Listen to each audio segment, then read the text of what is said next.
So yeah, normally I haven't been recording any of the lab sessions, but since there will be a lot of things that I'm going over today explaining about what to do in the tutorial, I will record it so that if you miss something, you can go back and see it. The rough format of what we'll be doing today is that, again, my hope is that you've completed the first two of these sections of the tutorial, and we're going to go over this third part here, Postgres, and I will highlight all of the really tricky things that you're likely to come up to as you're working through the tutorial, finishing the project on your own. You can see that there's still a lot of sections left after this. So there's, I don't know, maybe by the end of today, we'll have completed like 10% of the overall amount of work for the tutorial.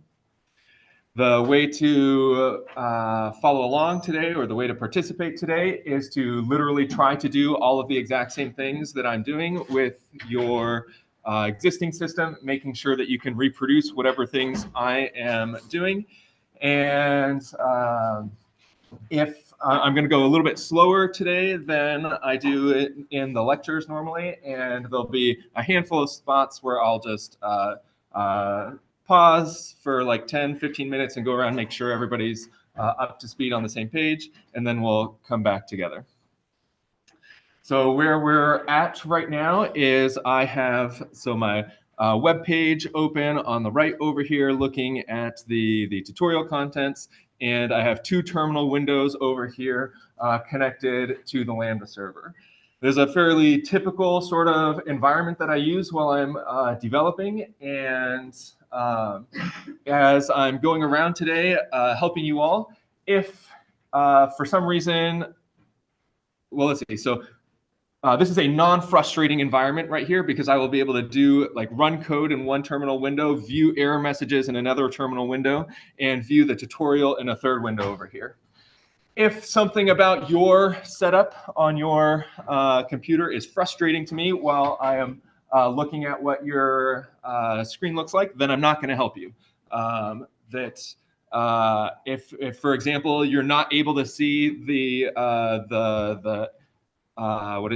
tutorial at the same time as you're typing in code, and you ask me a question, I'm going to tell you that I'm not going to help you because you are being inefficient.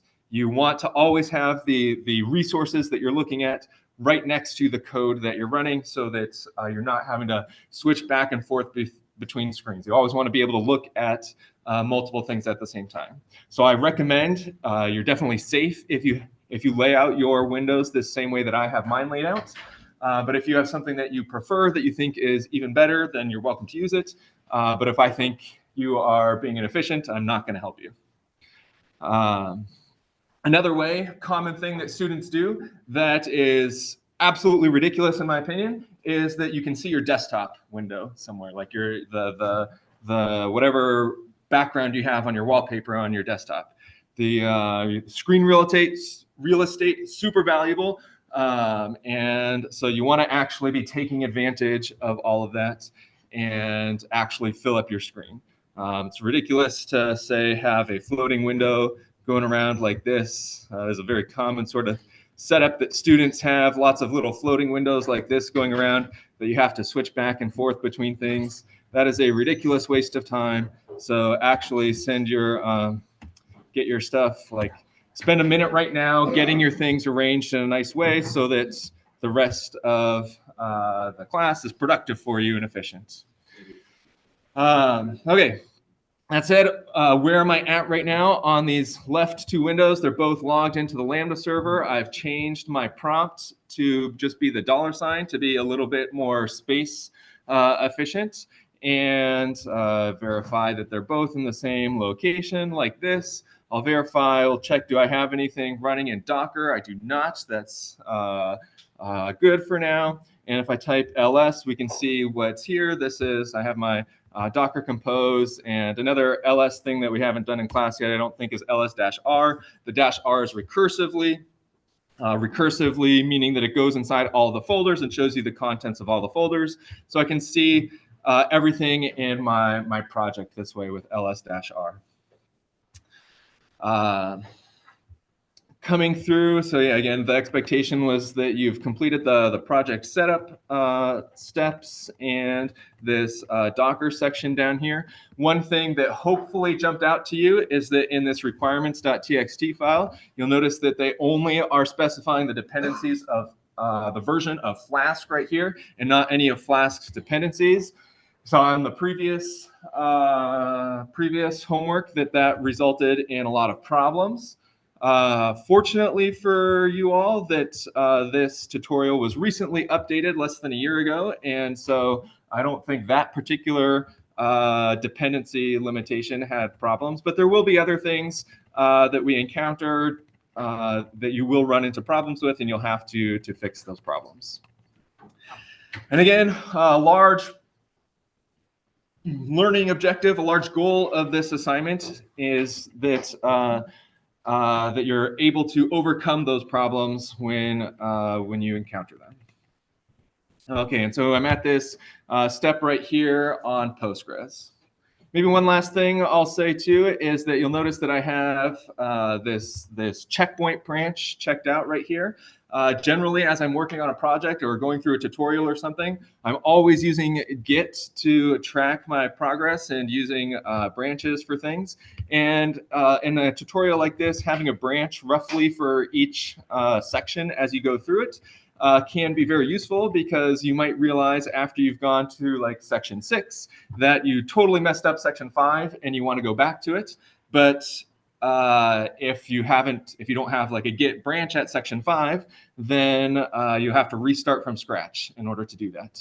So to save yourself restarting from scratch, I strongly recommend that you just create yourself little checkpoints as you're going throughout Git at each of these sections to make it easy to go back in time if you need to for some reason.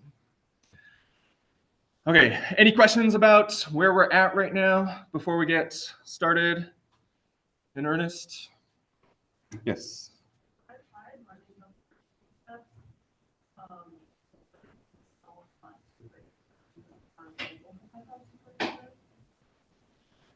Not available. Let's see. So here, cat services requirements.txt. So mine is Flask 2.3.2 like this, and so Docker PS, Docker compose up. Just verify that it is running, and so you shouldn't have a problem with Flask at all. Maybe what you're saying is that inside of the Lambda server, running Flask 2.3.2 might have been a problem. That's okay. Because once you get inside of Docker, then you're in this case you're on this Python 3.11 image, so you'll have Python 3.11. And so if you had some error messages up in this top part, that's okay as long as the Docker part down here worked.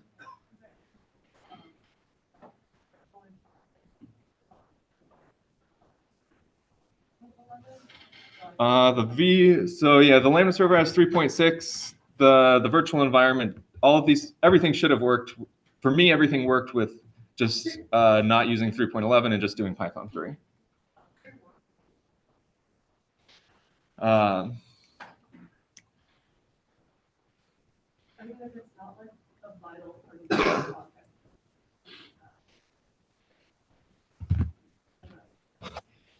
So yeah, if you have it working in Docker, that's okay. The point of this sort of first part up here is just like, I guess, pre-Docker. Yeah, for me, everything worked with just Python 3, what's installed on the Lambda server.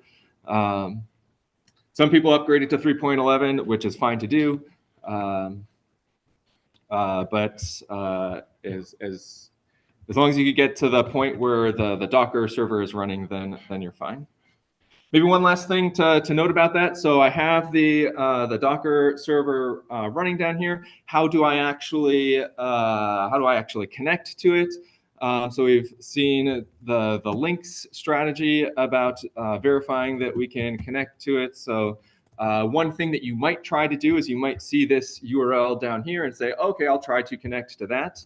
But if you try that, then what's going to happen is you're going to get the message from the previous lab, because I still have my own server running on port 5000 just to prevent you all from accidentally doing it. And you're not going to see the JSON file that's supposed to be outputted by the, this is what your output is supposed to be. And in order to, let's see, I'm going to open up Docker Compose up here in the top window and hit enter. So I have port forwarding set up going from 5000 on the container. So again, thing far away from you is the thing on the container. So this is the thing on the container. This has to match this right here.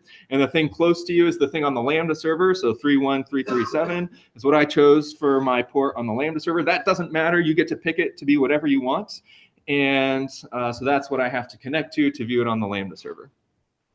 I could open up, let's see, I'm not going to close my Vim window up here because I want to be able to reference this file a lot. So I could open up a third terminal window, but I'm not going to do that down here in the bottom. I'm going to press Control-C, and I'm going to rerun Docker. But recall that if we do not add the -d, then it's running in the foreground. If I do add the -d right here, then it's running in the background. And now I can verify that by running Docker PS. We see the output down here. And it's hard to read because it's jumbled together on one small line. But here's the port forwarding of 133.1.337 over to 5000. And so down here, links http://localhost:3133.7. And we get this unknown type. Looks like it's application JSON. I can display it. We here see the hello world, which corresponds to this right here. And maybe an easier way, instead of using links, is I can use the curl command, which prints it to the screen, and then we can see hello world like that. The advantage of links is that if it's a long web page, it'll render it for us, just displaying the small thing.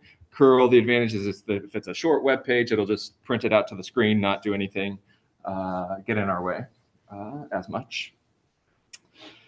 So that's where we're at. Hopefully you're able to reproduce something like this, seeing that you are able to connect to your own web page on the Lambda server from the Lambda server. I'm not going to try doing port forwarding and connecting to this from Firefox at all. At this point, just staying entirely with the Lambda server.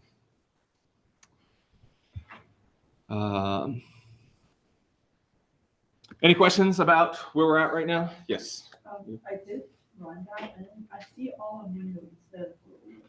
Okay, if you see Olamundo instead of Hello World, that means that you're connecting to port 5001 on the Lambda server. 5001, do it with links like this, Olamundo. And port 5001 is not, that's another port that I own that I've disabled, prevented you from being able to use. And so anytime you see this talking about, the tutorial talking about these ports, 5000 or 5001, you'll have to translate that into a different port that you want to use. And it's admittedly very confusing that there are a lot of ports here, a lot of things to keep track of, that it's on, is it on a container, is it on the Lambda server, is it on my laptop? So it is a lot of things to keep track of, but yeah. Maybe one of the harder parts of this homework is just keeping track of all those things. So it should be 5000 up here for everybody. If you have not modified the Python code, it should be 5000 on the right over here, and then whatever number on the left that you choose, and then your command down here, this number right here should match this thing up here that you chose, and that should get it to work, display something like that.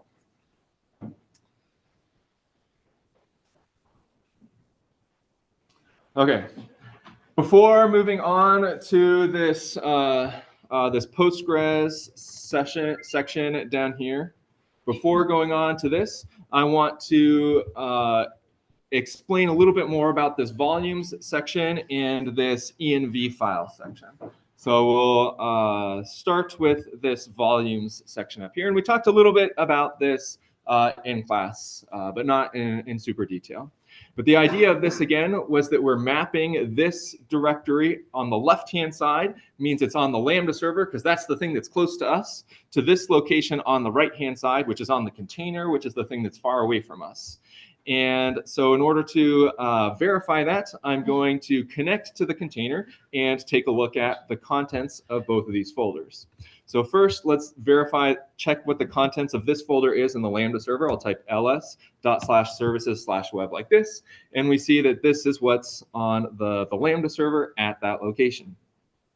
Now I will do docker compose to connect to this web service right here. So docker compose exec, and then web, and then the command that I want to run, which is bash in this case, because I want to connect, get a terminal, get a shell in order to be able to run things. And you can see that this is already the folder that I am inside of, because that's what the work dir inside of the Docker file is set to. And if I type ls over here, you can see that I have these same exact 4 files right here. And what we saw last time, or maybe 2 times ago in class, is that this folder right here, because of this volume, this folder on the container is linked to this folder on the Lambda server. And if I make a file like touch example right here, type ls, that file exists now inside of the container. And if I exit out of the container like this, type my ls./services/web, I can see this example folder right here, or example file has been created, because this folder has been linked. This folder on the Lambda server has been linked to this folder on the container. So that's what we saw in class. Now the question is, why might we want to do something like that? And the answer is, it's going to make our development environment, our ability to write code quickly, much easier. We'll be able to write code much easier and much more quickly. In order to demonstrate that, I'm going to modify our, so inside of this project folder, I'll do an ls-r again. Inside of this project folder, there's this init.py, which contains the code for our web page currently. And I'm going to modify that inside of Vim up here in order to see how that affects changes.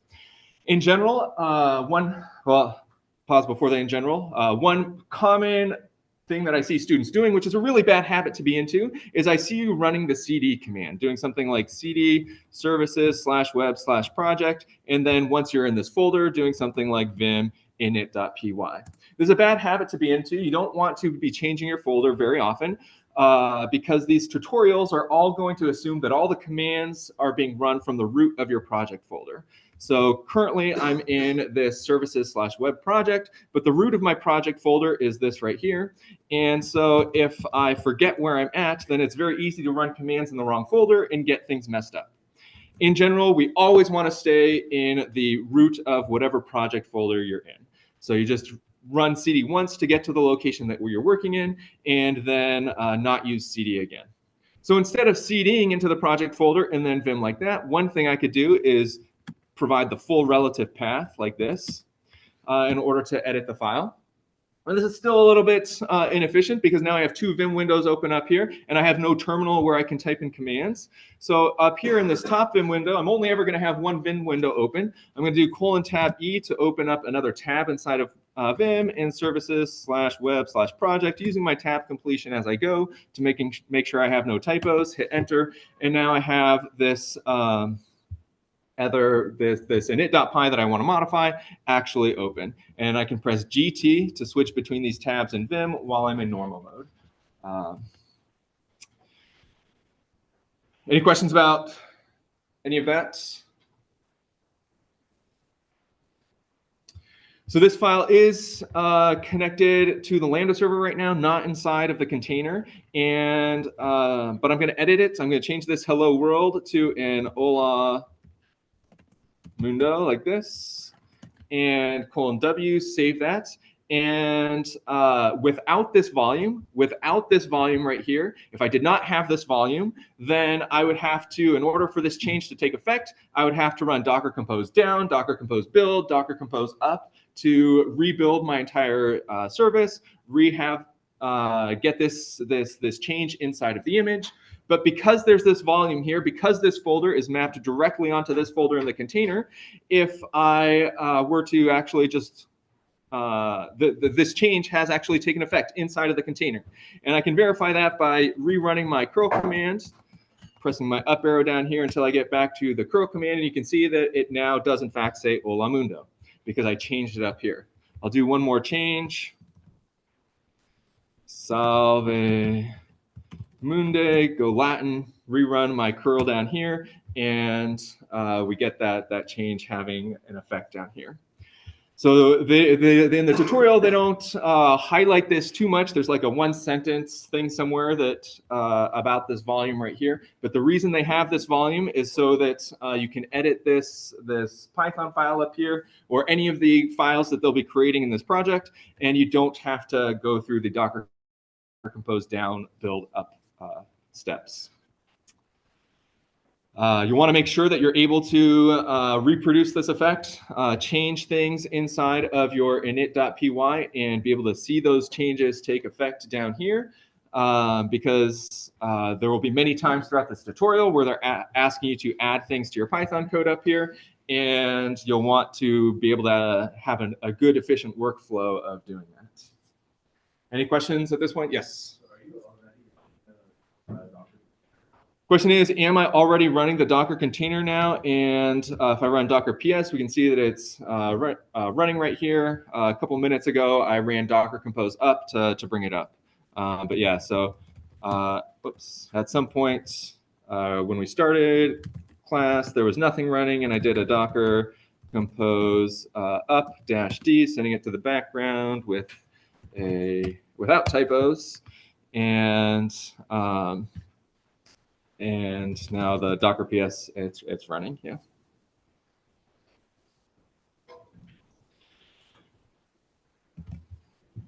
So that's going to be the purpose of this volume right here. One, yes.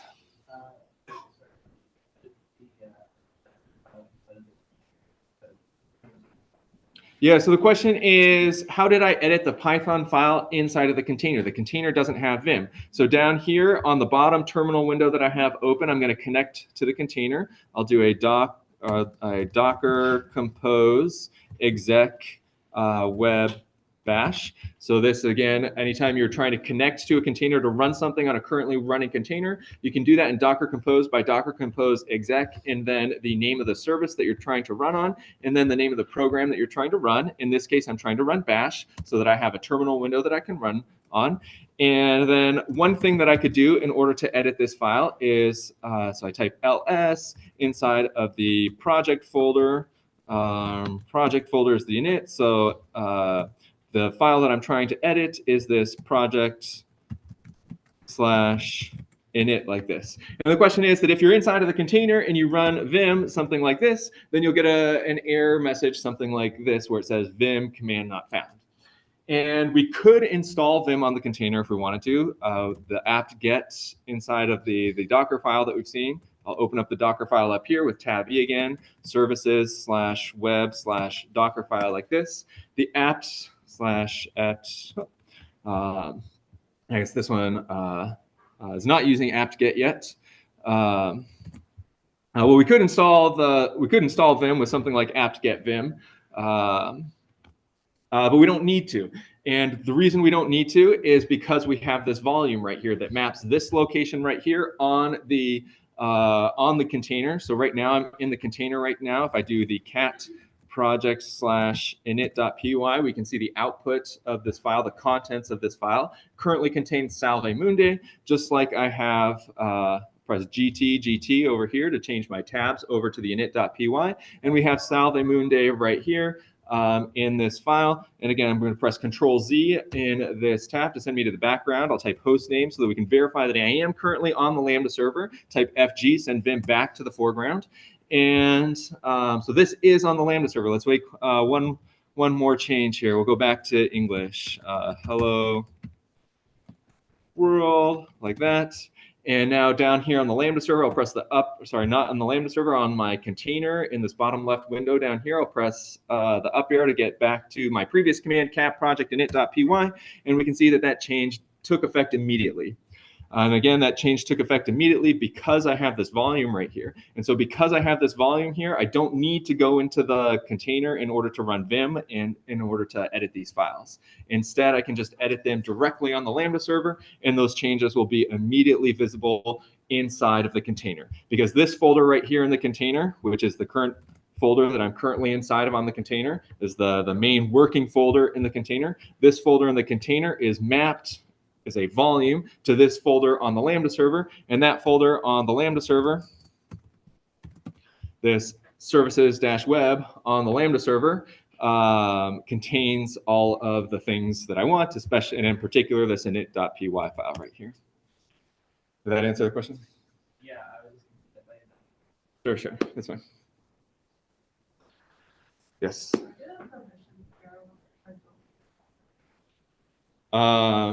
So if you run something like Docker compose build and you get a permissions error, it means that you don't have Docker compose installed. That if you type which Docker compose, then this should be pointing. So which tells you which version of a program that you're going to be running, where it is located. And if you type which Docker compose, it'll tell you if you have things installed correctly. It'll tell you this right here. This so is your home folder. .local is /bin. This is the location that Python installs programs when you do pip install. And so Docker compose should be installed with something like pip3 install Docker compose like that. And then after you have Docker compose installed, then you can run Docker compose. A lot of people who were having problems installing Docker compose, especially if you're trying to upgrade your Python to Python 3.11 inside of the Lambda server and getting various version incompatibility things. It is always this .local folder. It is always safe to delete that .local folder, and that just totally resets everything that's been installed, including updated Python versions. And then you can restart from scratch, reinstalling things.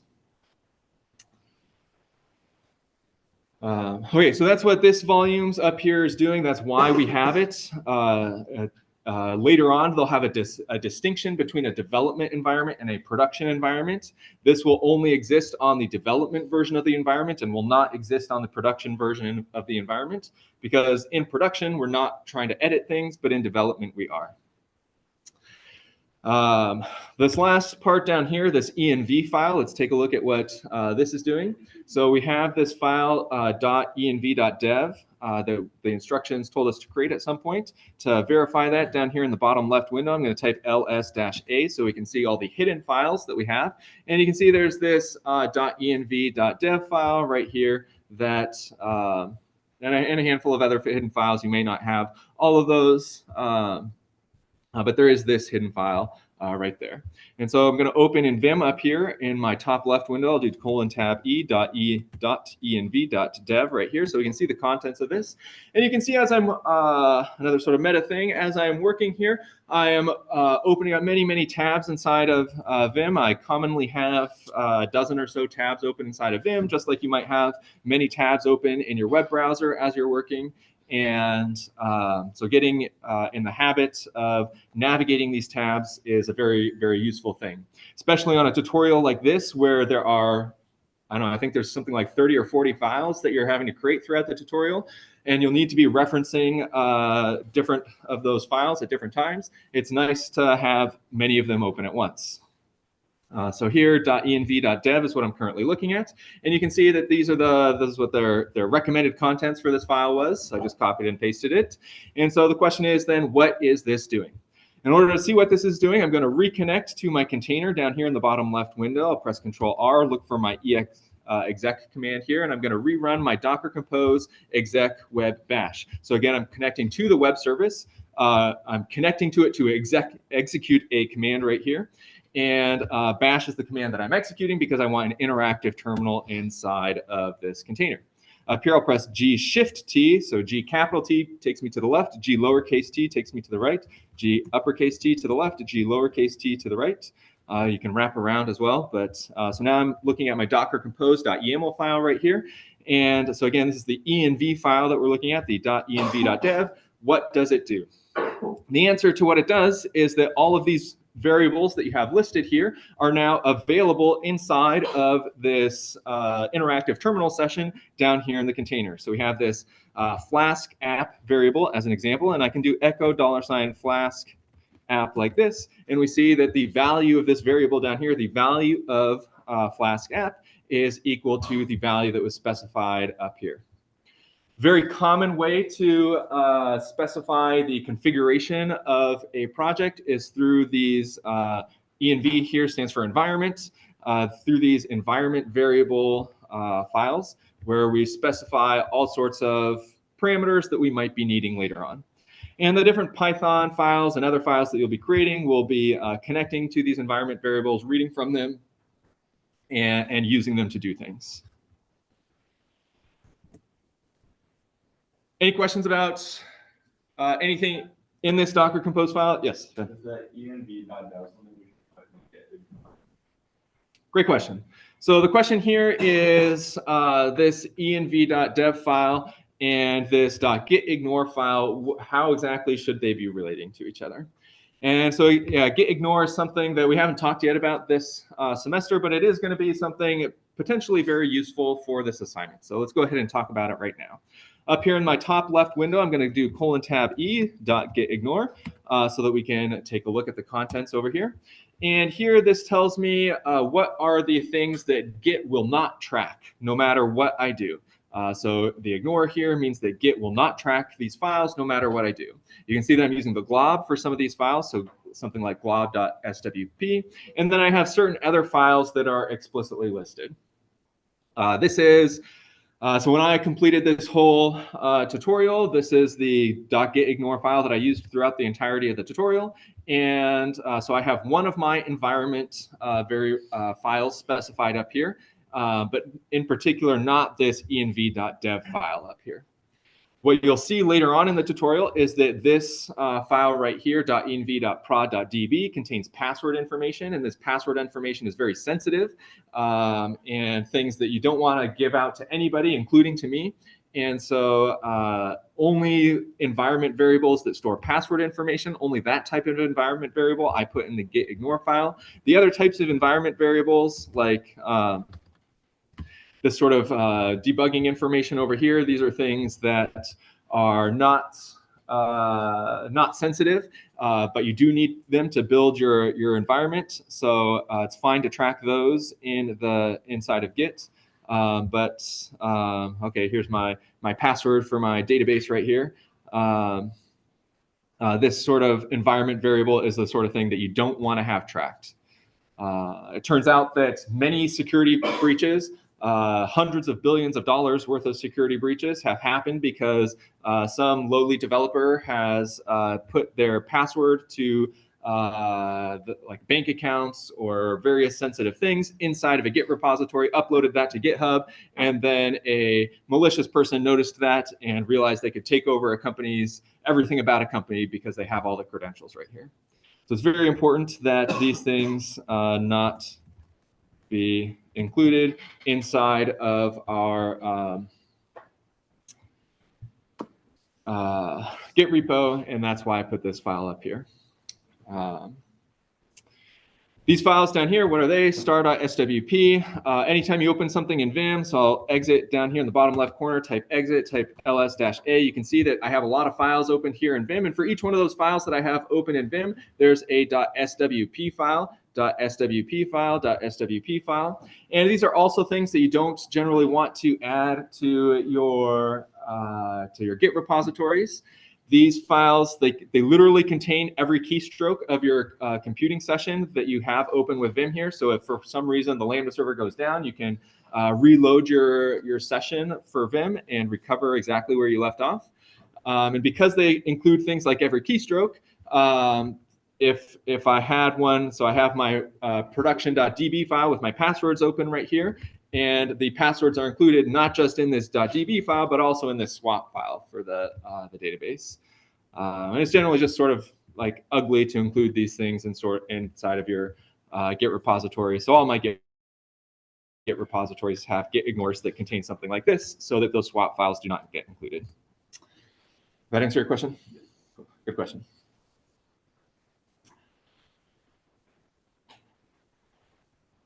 Okay. Any other questions at this point?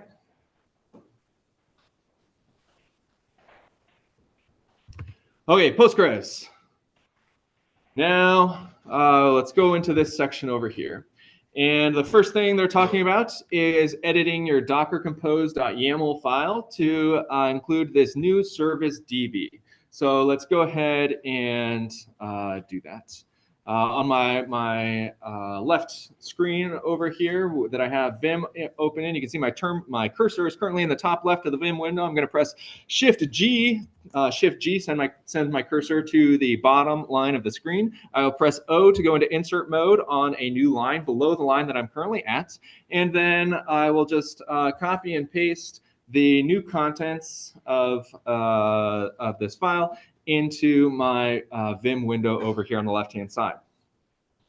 One of the things that you will have to practice and get excellent at throughout this tutorial is identifying what are the new changes to a file in each one of these sort of code blocks that they have listed. In this case, it's not too difficult. They only added things on the end down here, but on many of the other files, they'll be editing things throughout the file, not just at the end, and you will have to have a very sharp eye to examine the contents of your previous file and the new file and see what things need to change and what things shouldn't change. A very common source of errors when you're working through this is to just not have the correct file on not have the correct code on your system because you have forgotten or overlooked to copy certain things over. So in this case, it's just this depends on DB. This says that this web service cannot come up until the DB service has come up. So it depends on that DB is a dependency of web. So DB must happen first and then web afterwards. And then this DB thing down here just defines our database. And so we'll talk a lot about that here in a minute. So I'm going to copy all of this over here. On Linux machines, middle click paste. You have to make sure in Vim that you're in insert mode in order to do the paste already, because pasting literally just sends all those characters into the terminal, and you have to be in insert mode in order to take advantage of that. I do that, and you can see that I did have a weird thing up here where the first line didn't had some extra spaces in front of it, and so I shifted it over. In Vim, if you press the less than key, it shifts to the left. If you press the greater than key, it shifts to the right. You can shift multiple things at a time by highlighting them and shifting them all at a time. U undos. So escape, :W, save those changes. And now let's try to bring up our database and see if it works. So down here, let's do another Docker PS.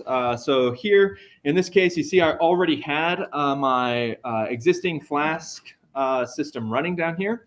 And this Docker container up here was based off of the previous Docker Compose file before I made these changes. This is a dangerous thing to do, to have a a container running and then while it's running, change the definition of that service somehow. So I will, in this case, it's not going to have any bad consequences, but that's a general dangerous thing to do. Better practice would have been for me to first bring the container down with my old version of the Docker Compose YAML file, then make the changes, and then bring it back up, Docker Compose up. Okay, so I have two different services over here that I'm going to try to bring up with Docker Compose up. In the tutorial, they often mention doing something like Docker Compose up -d. Personally, I like when I'm first bringing something up to not have it be in the background, so that if there's error messages, they get just printed straight to the screen, and I don't have to dig through logs in order to find them. So every time I make changes to the Docker Compose file and bring up a service, I just run Docker Compose up instead of Docker Compose up -d. You're welcome to do however you would like though there. But I'm going to run Docker Compose up and hit enter. And when I do that, probably when you do that, but maybe not necessarily, when I do that, I get this hideous sort of error message down here. Again, throughout this tutorial, you are going to encounter lots of weird error messages that come up as you're working on it. And part of the challenge of this tutorial, part of the thing that you are expected to learn, is how to overcome these challenges. So this error message before I worked on this tutorial is not one that I had ever seen before, not one that I knew how to resolve. And so I had to just copy and paste it into Google, read through a bunch of results until I found one that was helpful. In this case, it's this GitHub issue over here. Somebody posted the same exact error message up here. So it conveniently, they did it in text form over here. So Google was able to index that for me. And when I searched for this error message string down here, it exactly matched this error message right here. One of the reasons, again, why we never post images to any sort of help forum is because then Google can't index that. And because Google can't index it, nobody will want to help you, because whoever answered this question down here, we're going to keep going down until we get the answer. So this is the answer that I'll be using by Mr. Tobias Sheens. Tobias only wanted to do this because he only posted his answer here of how he fixed this problem, because he knew that hundreds, thousands of people searching on Google would encounter this problem and encounter this fix right here, and not just this one person that he's replying to. And you can see lots of people have, in fact, responded to this, that it was a good fix for him. So the way he said that he fixed it is he modified this file right here to include this contents right here. So that's what we're going to do. We will just, we don't need to necessarily understand exactly why it might work or what the problem is, but we're computer scientists. Somebody has a hypothesis that says, I think this will fix the problem, and so we will test that hypothesis. Over here in Vim, I'm going to open up this file here in a second, but I'm starting to get a little bit claustrophobic with all these files open, so I'm going to start closing things. Inside of Vim, in order to close a tab, it's :Q. We'll close a tab. I'll switch to the tabs that I want to close. I don't need git ignore anymore. I don't need these. Sometimes you might get some weird errors. Those are okay. There we go. So now I only have my Docker Compose file open still, :tab E, and then I'm just going to copy and paste this file right here. Notice that it starts with a tilde, so that is my home folder, and then .docker, so it's a hidden folder inside of my home folder. Most programs, especially complicated programs like Docker, will have their settings inside of a hidden folder inside of your home folder. So tab E /docker/config.json like this, open that, and you can see that I have this JSON. It's formatted a little bit more nicely than his JSON, but it has all the same different keys inside of here. And in particular, this cred store is the problem here, and we will just delete that right here. I'll do that. That'll fix the problem. I'll say a 1-minute thing about what this problem actually was. It's okay if you zone out for this next 1 minute, because it's not going to affect anything in the homework. But what this problem actually was is that, so anytime you see credentials related to Docker, this means like credentials for something like AWS or Google Cloud or Azure that you're trying to connect to in order to have your Docker container run on a remote system instead of your local system. And so those are stored. This line right here tells Docker where to look for those credentials. In this case, it's a program called Secret Service. This program is generating an error because it's looking for an X11 display. Again, X11 is that program that displays window managers on Unix systems, displays windows. And I did not connect to SSH with that -XY flag, so it can't open up a window for me in order to type in my passwords here.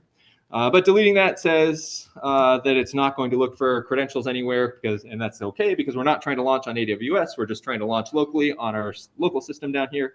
And so now when I press the up arrow, Docker Compose up, and hit enter, it is not going to generate a problem for me, and it'll download this new Docker image for the database, download this Postgres 13 image, and generate our database for me. So hopefully you're at the point now where that all worked, and you see output that looks something like this. You'll see that I do in fact have two services listed here now, the DB service and the web service. When I do Docker Compose up, the output down here will have it identifies when the output is for the web service by putting this little web thing in front of it, and when it's for the DB service by putting the DB thing in front of it. And so I could look through the logs like this if I wanted to if I needed to narrow things down related to the database or to the web. I can only look in those appropriate sections. Any questions about anything that happened? Yes. Yeah, so when you're inside of Vim, in order to open a new tab, the command is :tab-E. When you're inside of normal mode, all of these colon commands are things that have to happen inside of normal mode. So you know you're in normal mode because you press escape, or it does not say anything in the bottom left corner like this. Right now I'm in insert mode, I press escape, now I'm in normal mode. And I type :tab-E and then the name of the file that I want to open in order to open it. In the case over here, this was the path that I wanted to open. Again, the path started with a tilde in this case. That's my home folder, tilde/.docker/config.json. You really want to be in the habit of using tab completion everywhere where it's possible, because it'll save you from making a lot of typos. So that's what I did here, tab tilde:/docker/config.json to open this file and edit it. Does that answer your question? And now I'll do :q to close those config files since I don't need them anymore. Yes? In the YAML file in the environment part of the database section. Yep, Shift-G to come down, yep. There's passwords and stuff. Is that something you want to avoid when you get something? Yeah, this is a great question. So the question is that part of the instructions, again, for the homework say that passwords for databases are sensitive. If you upload those, then you will not only lose points on the assignment, you'll actually get negative points on the assignment. And again, you get negative points on the assignment because it is so bad to upload passwords to GitHub that it is actually worse than doing nothing at all. The people at companies who upload bank account credentials to GitHub and get a company's bank account emptied, those people would have been worse, or what they did was worse than just having done nothing at all. So you'd never want to upload production credentials to GitHub. Production credentials are never things that you would want to include in this docker compose.yaml file, and you'd always include them inside of one of these environment files right here that can be tracked separately and not added to GitHub. This here, we're still not in a production environment, and so this password right here is an entirely fine thing to have inside of your Docker Compose file, and it's okay if this gets uploaded to GitHub. I think later on in the tutorial, they remove this and include it inside of an environment file so that you don't have to have it in the Docker Compose. But for the purposes of like the assignment grading, the only thing that is sort of sensitive is this file right here, the contents of this file, and in particular this is the production password right here. This is the only thing that's sensitive, and so the only thing that you would miss points for if this file right here was on GitHub. Yeah, good question.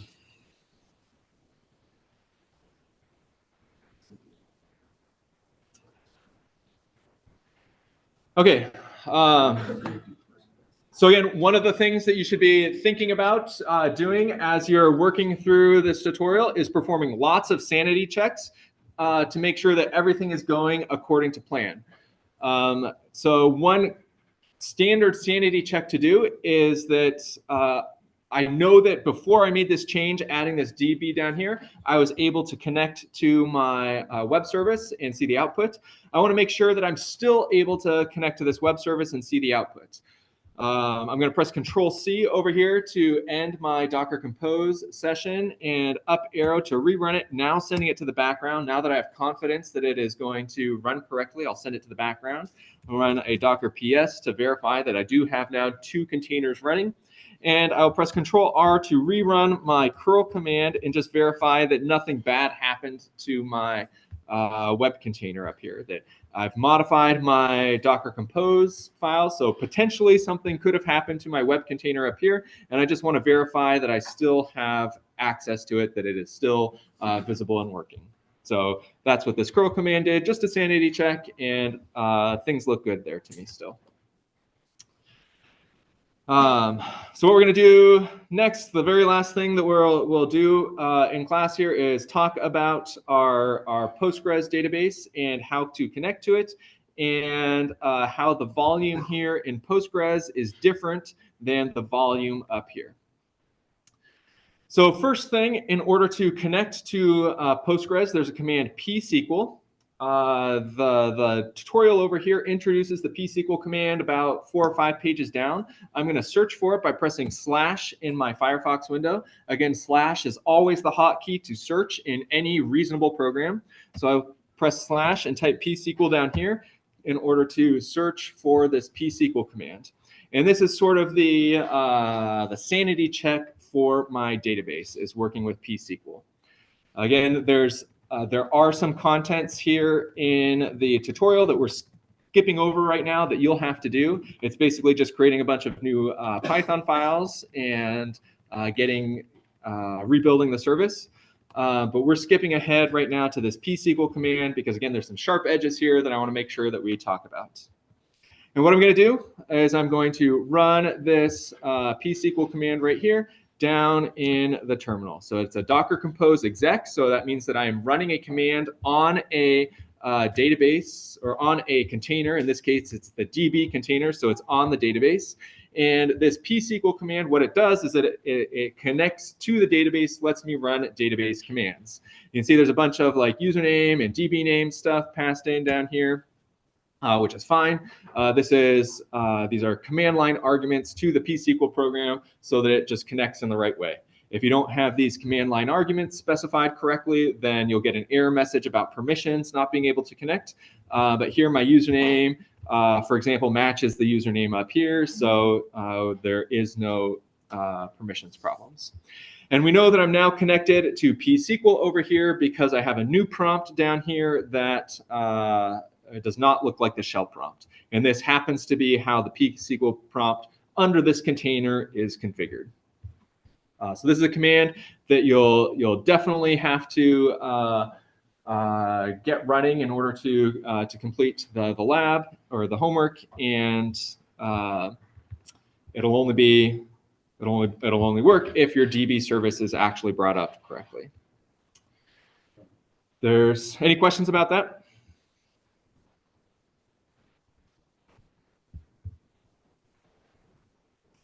Okay, so I'm going to press Control-C over here, Control-D to end this. In previous labs, we saw the SQLite 3 executable where we were able to run SQL commands. SQLite 3, this is what we call a local database, meaning that it just exists on a single file. Press Control-D to end this. This pSQL is a remote database. We're now connecting to a new database inside of this container somewhere. But you can think of pSQL here as like the SQLite 3, and that all the commands that we could do with SQLite 3, we're in that same sort of environment, and we can do those same sort of commands with pSQL. So one of those commands that we can do is we can create a table, something like create table, and I'll just create a test table, and it'll have a column 1 whose values are integers like this.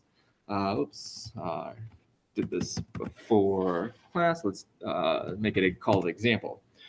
Create table example, and it'll have this column 1 right here, and the type of column 1 is an integer. And I'm going to just insert some values right here into example, and then select those values to see that those values are in fact stored in this database. So the SQL command here, insert into example values, say 5, up arrow, change that to 6, up arrow, change that to 800. And again, notice that I don't have to move my cursor over here to the end of the line in order to hit enter.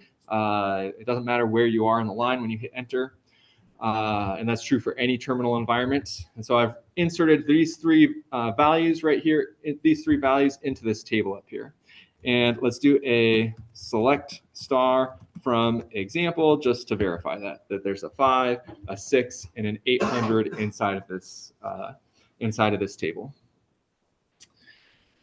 Again, recap of what I've done. I'm inside of the pSQL environment, which gives me a manual connection to this database up here where I can run arbitrary SQL commands, whatever SQL commands I want to do.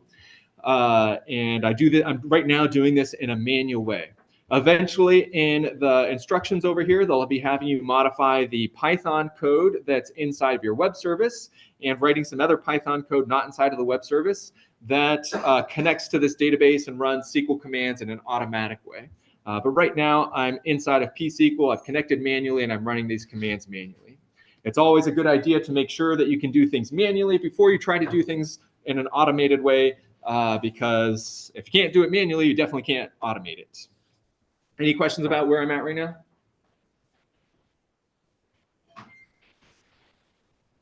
Okay.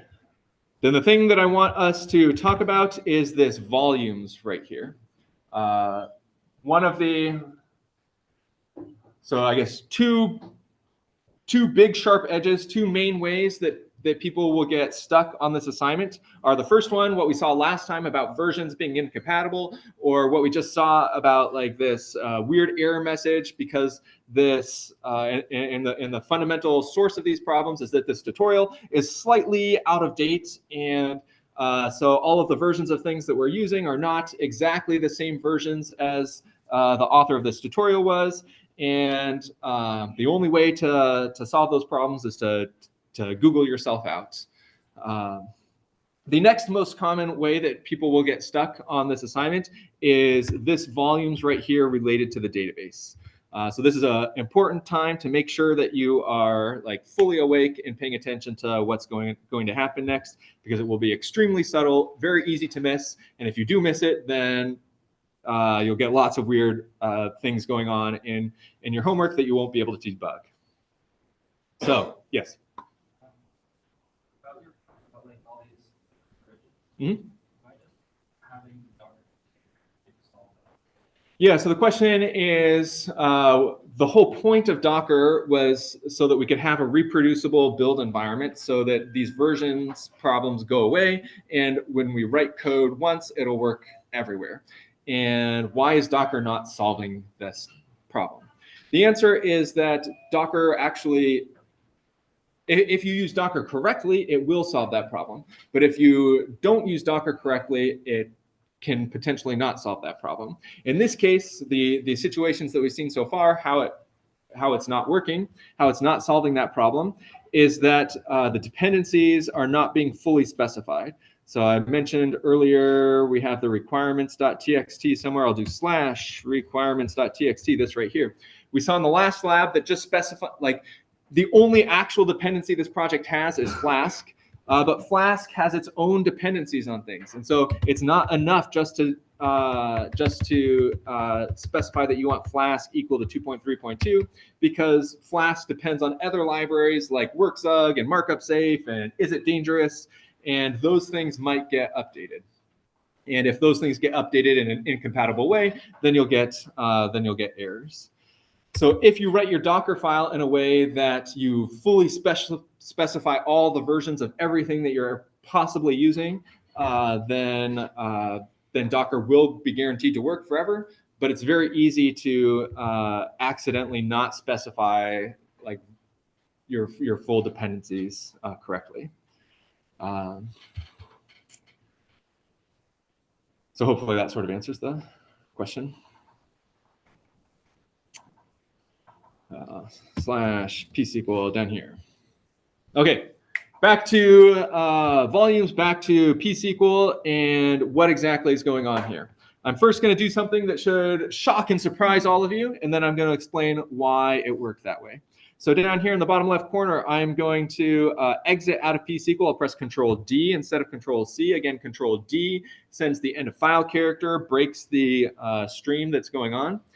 And I guess this first thing, unsurprising, that if I disconnect from a database and reconnect, I can re-access all of the data inside of that database, no problem at all. And we expect that to happen, that this database is stored inside of that container, stored in the database permanently, and something that we should be able to have access to. Press Control-D, re-exit. But now I'll do a Docker compose down like this, And so this brings down all the containers, and we've talked a lot about containers are ephemeral, so any changes you make to a container will not stay in that container. But now let's bring up our database one more time, docker compose up-d like this. And after they're all brought back up, I will reconnect to pSQL like this and redo my select star command. One thing that's maybe a little bit hard to notice right now, I'm pressing the up and the down arrows. Those are not working anymore. The history of my session here, that was deleted when I disconnected or when I brought the container down. That deleted the history of my pSQL session. So the up and down arrows no longer work. The control R reverse search, that no longer works because there's no history to search through. But I can still type select star from example like this, and we still have this same data down here because it is being stored inside of this, this volume right here. And so that's good. We want our databases to be able to store data permanently forever and not lose the data.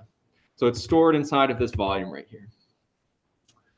And again, this volume is enabling so that when we bring the container down like this, normally that would delete all the data on the container, but because it's inside the volume, there's no problem there. Bring it back up and reconnect with pSQL, retype in select star from example, and that's great. Any questions so far about the volume and why it's important? Yes. Yeah, this is a great question. So the question here is, where exactly is this volume being stored? That I talked about with this previous volume up here on the web services, that this thing on the left here is a thing in the Lambda server, and this thing on the right over here is a thing on the container. And that's sort of true in this volume down here, that this thing on the left is stored on the Lambda server somewhere, and it does match to this location on the container. This is the location where Postgres stores all of its data.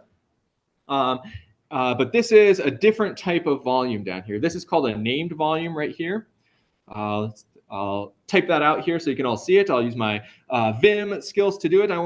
My cursor's all the way up at the top here. Oh, I don't want to use the down arrow so many times. I'm going to jump immediately to line 18 by typing 18. GG puts my cursor on line 18. And then I'll press Shift-O using an uppercase O to go into insert mode on the line immediately above the line I'm currently at. Comment like this. This is called a named volume. Whereas the one on line 8, 8GG, Shift-O, this is called a bind volume or a bind mount volume. The difference between a bind volume, a bind mount volume, and a named volume is that a bind volume always starts with a / or with a slash, and a named volume starts with any character that is not dot or slash. You know it's a named volume because it does not start with a dot or slash. So this is not actually a path on the computer anywhere, on the Lambda server. I will verify that this is not a path on the Lambda server by in the bottom left corner down here. I will leave out of pSQL by pressing Control-D. Now I'm currently on the Lambda server. We'll verify that by typing hostname down here. To hostname, use tab completion so that I don't make typos. Hostname, Lambda server like this. I am on the Lambda server. And now I'll do pwd to verify where I'm at. I'm still in my root project because I never run cd once I'm inside of the root of my project. I always run all of my commands inside the root of my project. And then finally, I will run ls, and we will see that there is no file named postgres.data in here. There is no folder named postgres.data in this location right here. There is one named this up here, but there is no Postgres data location. So where is this being stored? I will run a docker volume ls to find out. So Docker has many commands inside of it for manipulating many different types of things. The volume is one of those things that you can manipulate besides the image in the container. And if I do docker volume ls, it will tell me all of the volumes that I currently have. And here we can see that I have a Postgres data volume inside of a project called flask-on-docker. Again, anytime you're using Docker Compose, the way that it names anything that it creates is what your current folder is. My current folder is flask-on-docker, followed by an underscore, followed by the name specified in your Docker Compose file. Up here, I specified it as Docker as Postgres_data. And so that's why, and I'm in the flask-on-docker folder, so that's why it's called flask-on-docker_Postgres data right here. And this is the location that this information is being stored. Where physically is this being stored? That is determined by this volumes section of your Docker Compose file. Anytime you have a named volume up here, anytime you have a named volume, you must have a volume section with a corresponding section that exactly matches the name of your volume. So down here, up here, because I created a named volume Postgres data, down here I have the corresponding Postgres data named volume. But up on line 8, so 8GG, let's go there. I have a bind volume up here, which specifies a directory, not a name. And so there is no section in the volumes section below corresponding to the bind volume. Only sections down here in volumes, only sections here that correspond to the named volumes. And I'm using all of just the default settings here. You can see that because I haven't actually specified any concrete settings down here.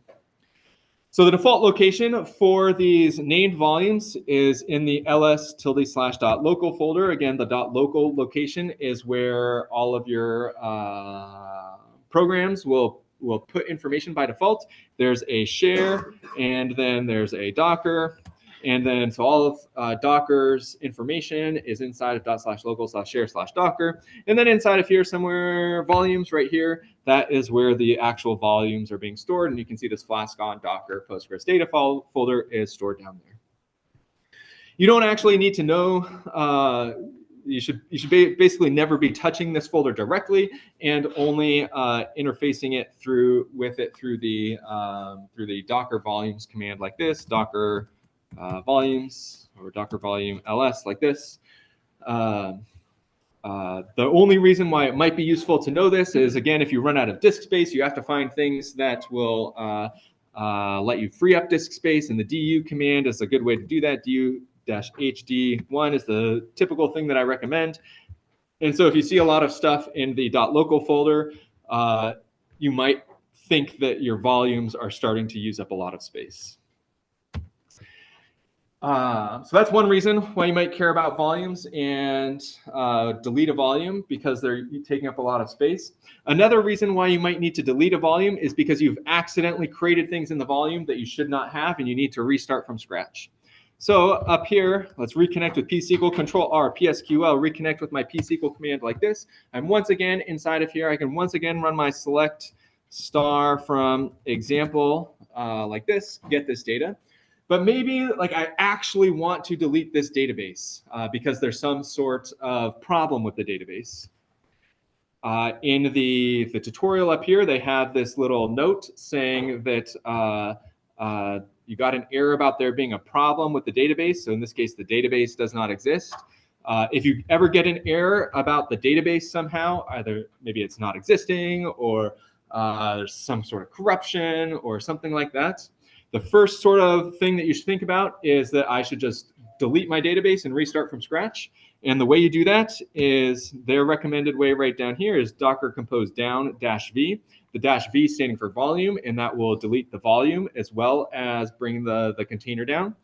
Another way that you can do that is Docker under the Docker volume. So we do ls like this, we can list things. If I don't put the ls over here, it shows me all the different options that I have of what to do with that volume. I can rm a volume, for example, Docker volume rm, and then the name of the volume that I want to delete like that. And I can't remove the volume because the volume is currently in use. Docker ps, we can see that it's currently in use. Let's bring all those containers down, Docker compose down. Now the container or the volume is no longer in use. I'll run Docker volume ls, verify that it still exists, but Docker volume rm will now work. And now if I run Docker volume ls, the volume does not exist. And so now if I bring my all of my things back up and rerun my psql commands, Control-R, psql like this, and now try to run a select star from example like this, we'll get an error message saying that the relation example does not exist because that create table command was never run because we are using an entirely new database on an entirely new volume. So keeping track of your volume is going to be a critical thing as you're working through this this tutorial over here. And if you do get any errors related to your database not existing especially, but anything that seems like it might be the database is corrupted, the thing to do is delete that volume, and then when you run Docker Compose up, it'll recreate the database from scratch for you. Any questions on that?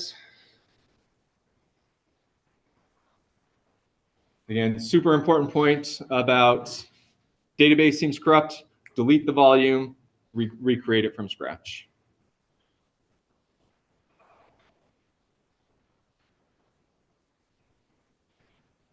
So last thing that I will say about this is that, again, this is a long homework assignment, a long tutorial here. You are going to run into errors as you're working through things. Some of those errors will be things that I have never seen before, likely. Some of those errors will be things that very hard to debug and figure out what's going on.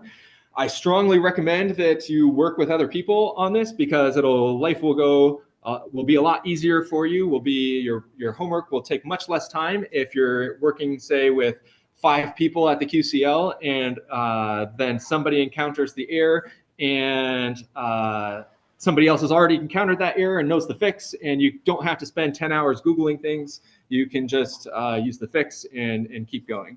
Or everybody gets to the same spot on an error, you split your work trying different solutions until you're able to make progress. In the past, so every semester that I've taught this so far on this particular assignment, there's always been people who have chosen to try to do it by themselves, and Tuesday comes around and they're still only like 30% done because it took a lot more time than they were expecting. They got stuck on some error, and there won't be an extension for something like that. So again, one of the purposes of this assignment, one of the things that you're expected to learn from it is how to have courage in the face of these errors and overcome them by yourselves or in small teams. That's it. That's the end of our lab. We're basically at time. Happy to stick around and answer more questions. There'll be the next lab section coming in here in 15 minutes or so. So I'll go around and help people out right now if you have questions. But I'm going to stop the recording for us for now.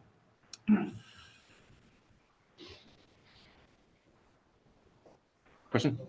Are you going to take the recording? What about the recording? I'll post the recording to YouTube. Yeah. Did it work for you? Yeah. Sure. I just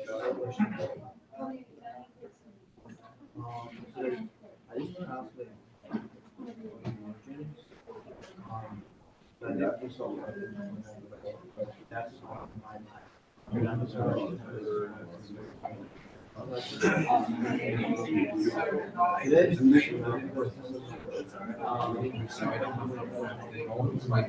So anytime you see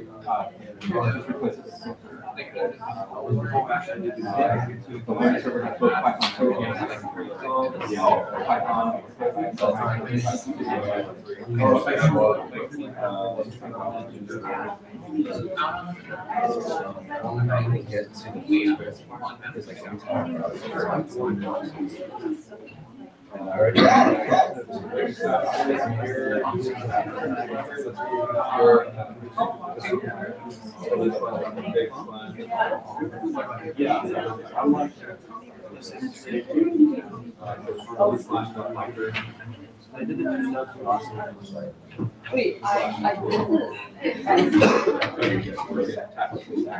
yeah.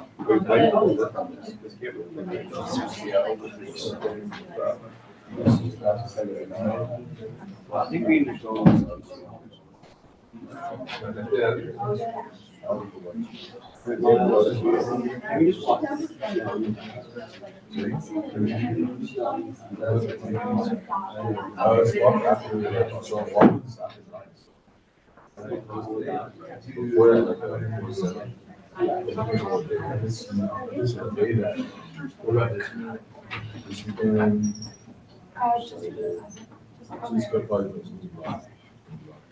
During the day, it's before 7 for the but after 7.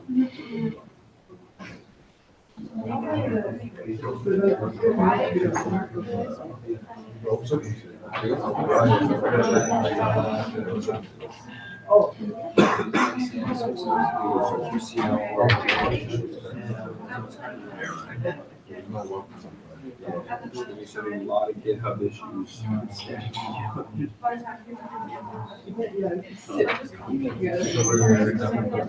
Just go to QCL.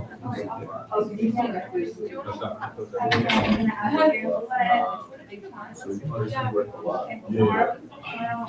All the. Those are issues. What's your time? So we're.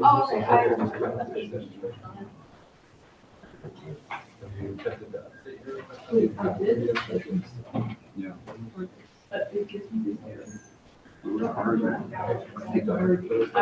Specify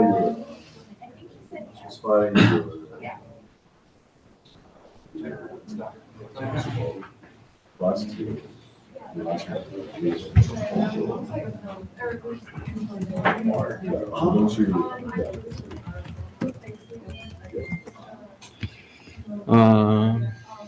Yeah, so something you can try is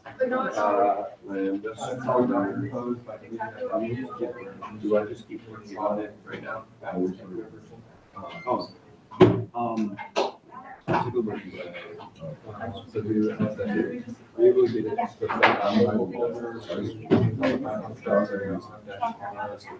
Yeah, I just.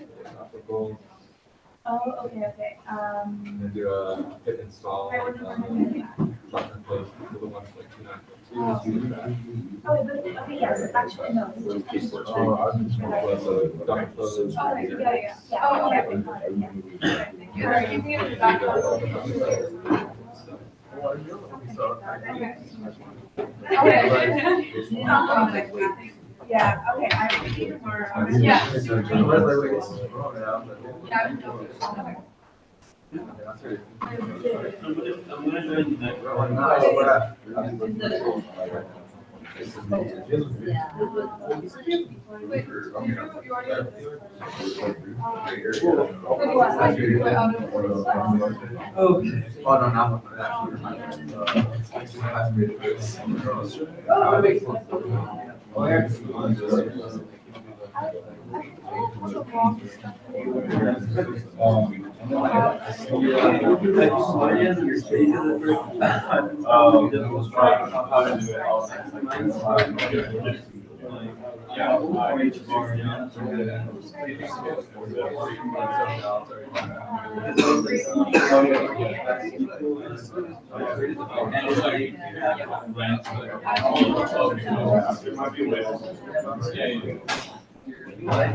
Oh, it's just you.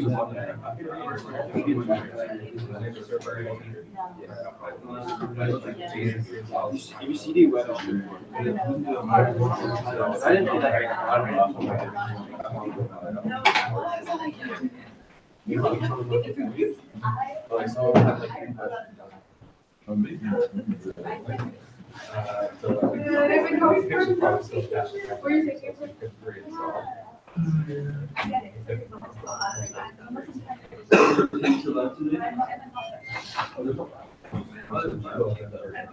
As it should.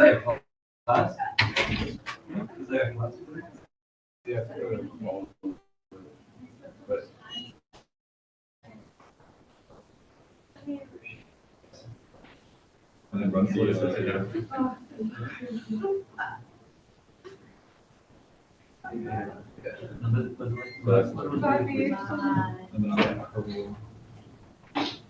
The favorite, bro? Is it okay? Sorry, yeah. I promised at the beginning of class that I was gonna, for people who are not on screen, I should use my screen because I want to go back and forth and see if I can help somebody else. When I run ls-r, it just like pulls the output compared to. I see So what's happening is that you also have this E&B folder in there, which was, it's one of the steps created by the lab was to create that E&B folder.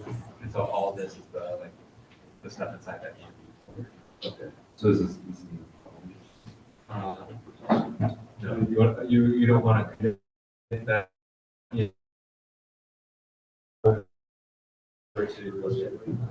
I think I did, when I did when I made the branch for like a checkpoint, like you suggested, I did get commit that dot. So is there a way to remove it? In general, something that in Git repo, it's not really feasible to take something out there. So I guess I would.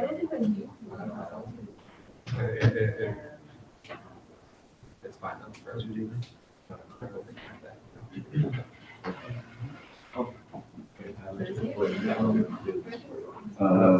get commit dot. Open up. And there's like a bunch of stuff.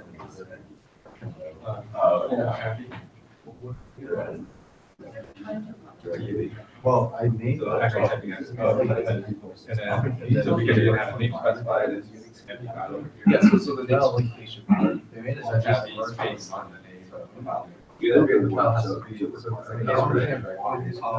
So the path. Yeah. Like that wasn't wrong. I just made it with you. I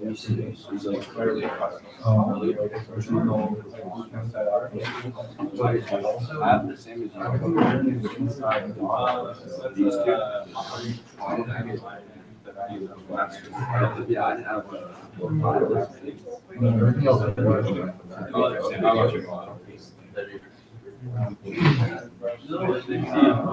And then this time. Like, you know how you.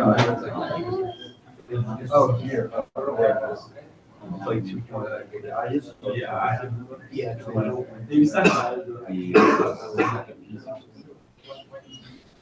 Well,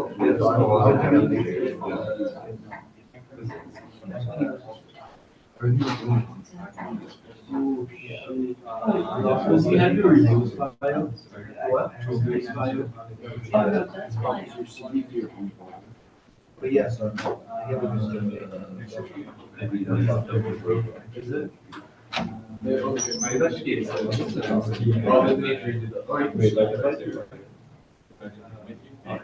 of like running the whole text. But I think I would use it. It just feels like what is going to conclude with lady labels. Oh, yeah, reduce things. Yeah. Make sure that. Yeah. Also, I got rid of it. I mean, it's not Not bad. it's not really not bad. It's just. So far, just the map. Yeah, I think you have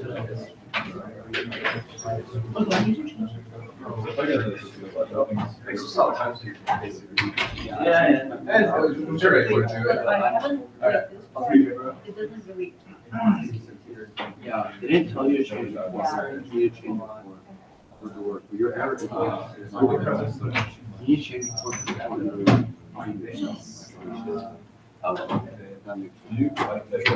But that's not the error. Yeah. But I think that's something you're gonna have to change. I also thought it, but it doesn't. Okay, I'm not sure about that. Okay. Yeah, but I think someone posted something about on the GitHub issue. Yeah, so, Yeah. more general principles that you charge on things. So I can't find a suitable connecting. So something composed of the software. Oh.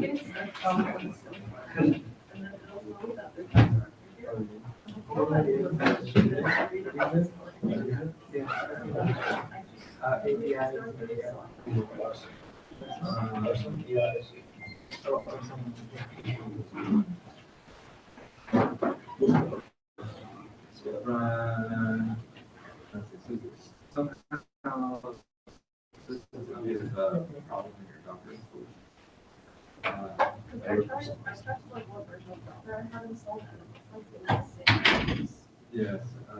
But you didn't get Yeah, this. so Now it's like partially installed, where it's not actually. For example, break these. So my long-term solution recommendation is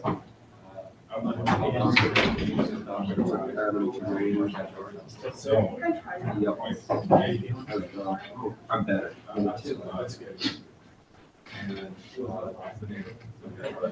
No.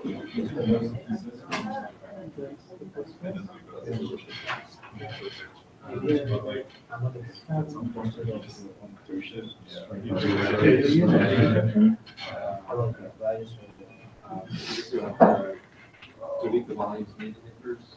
Use classes. That could be a longer thing.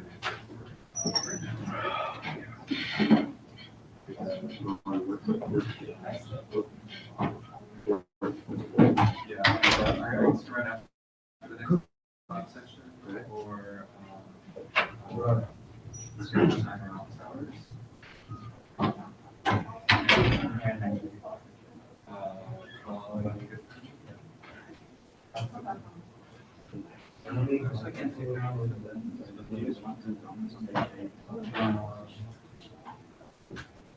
Probably.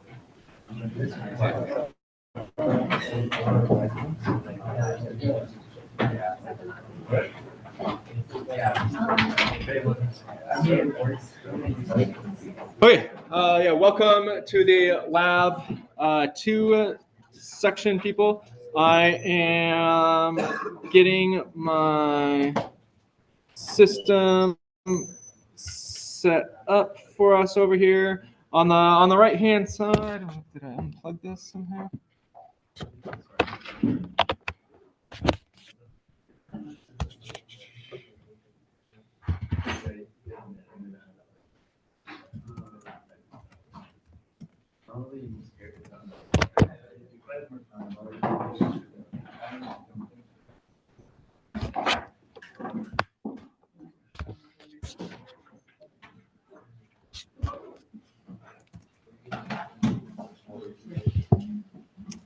Where did the screen go?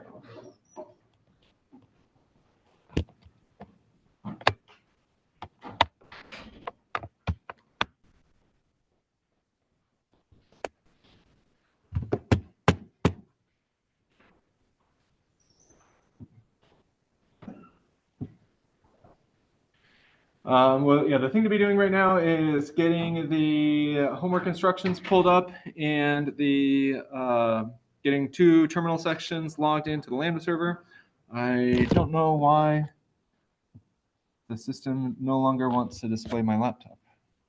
I will figure that out though.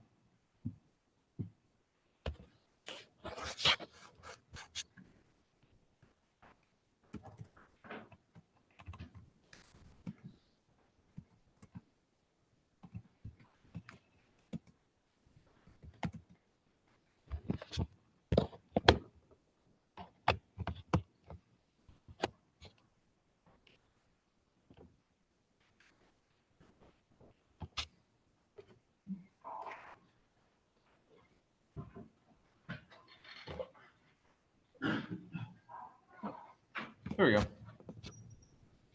think there's a loose wire inside the cabinet. So I have system set up like this with my instructions over here on the right-hand side. On the left-hand side, I have 2 windows logged into the Lambda server. I'm currently in my project folder of flask-on-docker right over here in both of them. And what we're going to do is I'm going to walk through the important parts of this Postgres section of the tutorial. Again, hoping that you have completed these first 2 parts, these project setup up here and the Docker down here. I recorded the first session of this on Zoom as well. So if we're going over commands today, the hope is that you'll be able to follow along with everything that I have here. And And if not, ask questions as you're going. But if for whatever reason you get stuck at a point where you can't follow it along, there will still be video available for the things that we're going over today so that you can see that to follow along. But again, where I'm at right now, I've in this flask-on-docker folder over here, which is where I have all of my solutions, just copying and pasting the stuff from this tutorial up through the end of this Postgres session down here. Any questions about where I'm at or where you should be at or what we're about to do? Yes. Can you go through how to do the navigate to local? So the question is right here on the navigate to localhost, can we go through what to do for that? And yes, so let's just verify again where we're at. So I have some things running in my Docker right now. I'm going to stop those things. So again, in order to stop containers with Docker, I'll do Docker stop and then the container IDs. It's a little bit hard to read my screen right now because I have the little bit scrunched window right here, but these are the two container IDs that I pasted right there. Do Docker stop and then Docker PS, and we can see that those are in fact no longer running. And that's just a good habit that anytime you're starting a new sort of project or anything, making sure that your Docker system is clean before getting started. And basically what we're, again, building up to is just verifying that all of the previous stuff worked by being able to connect to our URL right here. In this case, they're suggesting localhost 5001. Again, if I try to just type that directly on the Lambda server, something like links and then http://localhost:5001, that's not going to connect to the system that you created up here. It's going to create to the web page that I created for our last lab. And so this is not the thing that you want to connect to. If you see Hola Mundo, then things are not going correctly. And so instead of 5001 over here, you're going to have to change the port to something else. And one of the harder things about this homework is figuring out what things like the ports you're going to have to change and what things to change them to and keeping track of that sort of thing. I'm going to open up my docker compose.yaml file in this top left terminal window that I have so that we can go over those ports and how they should change.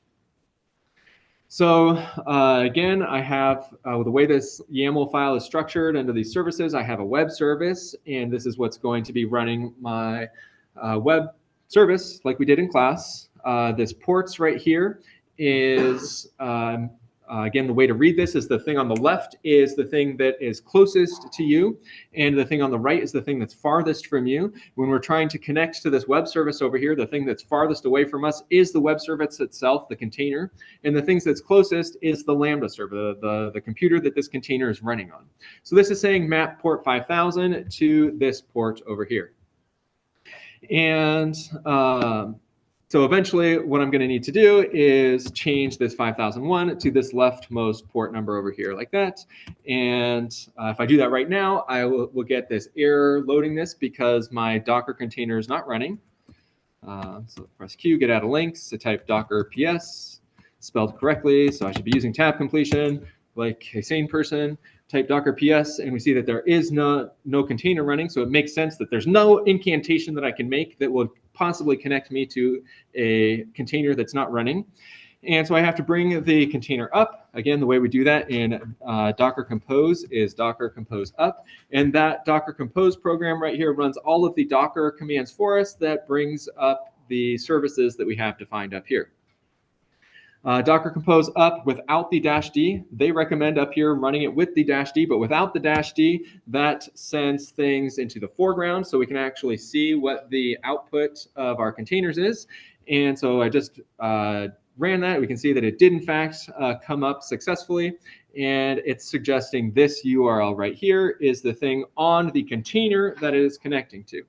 Again, this is on the container, and so this port right here, this 5000 right here, needs to match this 5000 up here because the thing on the right is always the thing that's farthest away from you. The container is farther away from you than the Lambda server. So 5000 over here on the right, then whatever you want over here on the left. I chose 31337, and now I need to connect to this port over here. In order to do that, I'm going to use my top left terminal window, press Control-Z to send Vim to the background, and then I will use links and type http://localhost:3137 like this and hit enter. We get this unknown type message, which is different than the error message that we were getting before, so that's sort of progress. But if we just press display, we'll see that it shows up as hello world like this. And that is the expected output. I'll press Q down here, exit out of LinkedIn. And a simpler way for smaller web pages like this to view them is to curl the web page. That prints the web page to the screen. And we can see that we are getting this output right here, hello world. And that is the expected output of somewhere they have right here, this expected output of what you should get when you connect to your web page. Again, we're not on port 5001. You can't select port 5001 because that port's not available. That's already in use. And so you'll have to select a different number in order to make progress. Did that somewhere in there answer the question, Nathan? Okay. Yes. This was from a question from a little bit earlier in the Sure. tutorial, but I had some issues with dependencies. I just wanted to verify the correctly. Did you specify Python 3.6 as your Python, or did you update to 3.0? Yeah, so question in general about dependencies. And when working through these tutorials, it's again sort of like an art to figure out what are the right dependencies that you should want to use. And for me, in this case, on Python, on the Lambda server, I just use the ordinary Python that is comes installed on the Lambda server, Python 3.6. It's perfectly acceptable if you want to upgrade your Python. I know a number of people did in order to get access to the latest version of Python right here that they used in this tutorial. But everything worked for me with this older version of Python. Going through this project setup, again, everything worked for me with the older version of Python. And then when you get into Docker down here, there's another spot where you have to start specifying dependencies like this Python right here. This is a more, I guess what I would call a harder dependency because from this point on, everything is going to be running inside of Docker, and we will, if you're using an older version of Python inside of Docker, that's more likely to break things because there's more things going on. And there's no need for us to specify an older version right here. That 3.11 is perfectly fine. This is just an image that's being downloaded somewhere from the internet that we're running. And it's no harder to do 3.11 than it is to do 3.69 or any other version. Last thing about versions, so those are Python versions that we were talking about. So these are actual executable programs provided by the operating system, whether that operating system is the Lambda server or the operating system inside of a container. But the requirements.txt file, this specifies dependencies of Python libraries instead of the Python program. And here you can see that they are using Flask equals to 2.3.2. This should be a little bit scary to you because we saw in the last homework assignment that if you only specify the version of Flask that you're using, well, Flask depends on other libraries as well, and we haven't specified which versions of those libraries are going to be downloaded and used. And so, so you might run into version problems related to this that you'll have to repair at various points in the project. For me, so if I come over here to look at my requirements file, where am I? PWD. So the requirements file is in the services/web/requirements.txt. So cat services/web/requirements.txt like that. If I look inside of that, I can see that I have stayed using Flask 2.3.2, and I completed the whole tutorial using this Flask version right here. But a number of other people have changed your Flask versions, and that's a totally acceptable thing to do. The tutorial is not using any particularly fancy feature of Flask, so I would expect a large, wide range of versions to be able to be used up here for your Flask. So I would In general, I feel much more skeptical about changing like program version numbers like Python. We'd be very skeptical about changing that. Not skeptical about changing library version numbers. Libraries tend to be very consistent, especially if you're only changing the minor or these last two things and not changing the major version number. Did that answer your question? Yeah. Somehow? The one thing that's still a little unclear, so if we didn't update our Python to 3.11, then in the Docker file, we can still keep it specified as 3.11? Yeah, so the question is on the Lambda server, if you have Python 3 as your old version, so spell that correctly, so we get Python 3.6.9 right here. Can we still use the newer version of Python on the container? And the answer is yes. I will demonstrate that by connecting to this container right here and checking what the Python version is. Again, when we have Docker compose, we can use the exec command in order to execute a program on a running container. I will execute it on the web container, and I will execute bash so that I go into an interactive terminal session. And so down here, if we type host name, you'll see I'm no longer on the Lambda server anymore. The host that I'm on is this just hash number right here. Again, hash numbers are the host names or the container IDs that Docker creates for our hosts. And if I do Python 3 -- version like this, you can see that I'm on the newer version of Python over here inside of this container. And that's, again, a totally acceptable thing to have. Computer's not going to get confused by that because this computer here, the way to think about it is you're in a totally separate computer right now. You're inside of a container, and this container has no way of knowing whether it's running on the Lambda server or on your laptop or in AWS cloud or wherever it's running at. It's its own thing with its own programs installed. Good questions so far. So again, just different things that we're doing to verify that we have a currently working system that's going up to the start of this Postgres section. So yeah, more questions. We'll go left to right. Yeah. What exactly is the 5,000? Good question. So the question is, what exactly is the 5,000 port? It comes up in a lot of places. This 5,000 port is just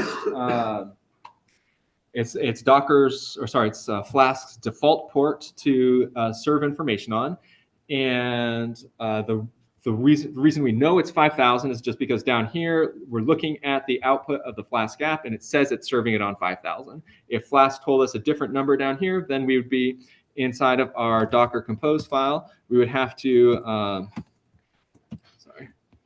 looking at the Docker compose file now in the top left corner up here. Inside of this program up here, this 5,000, the only reason I selected 5,000 there is because it said 5,000 down here. If this, and this says 5,000 down here because it's the default for Flask.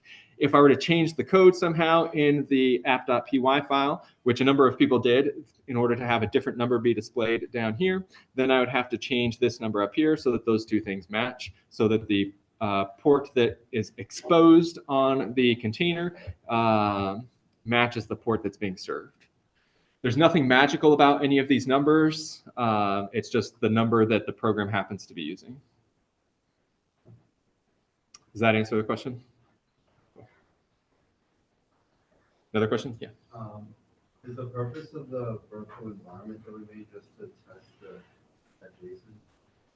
Yeah, good question. So the question is, at the very beginning, they had you do a number of things like creating this virtual environment in these lines down here. Yeah, these two lines right here, creating the virtual environment.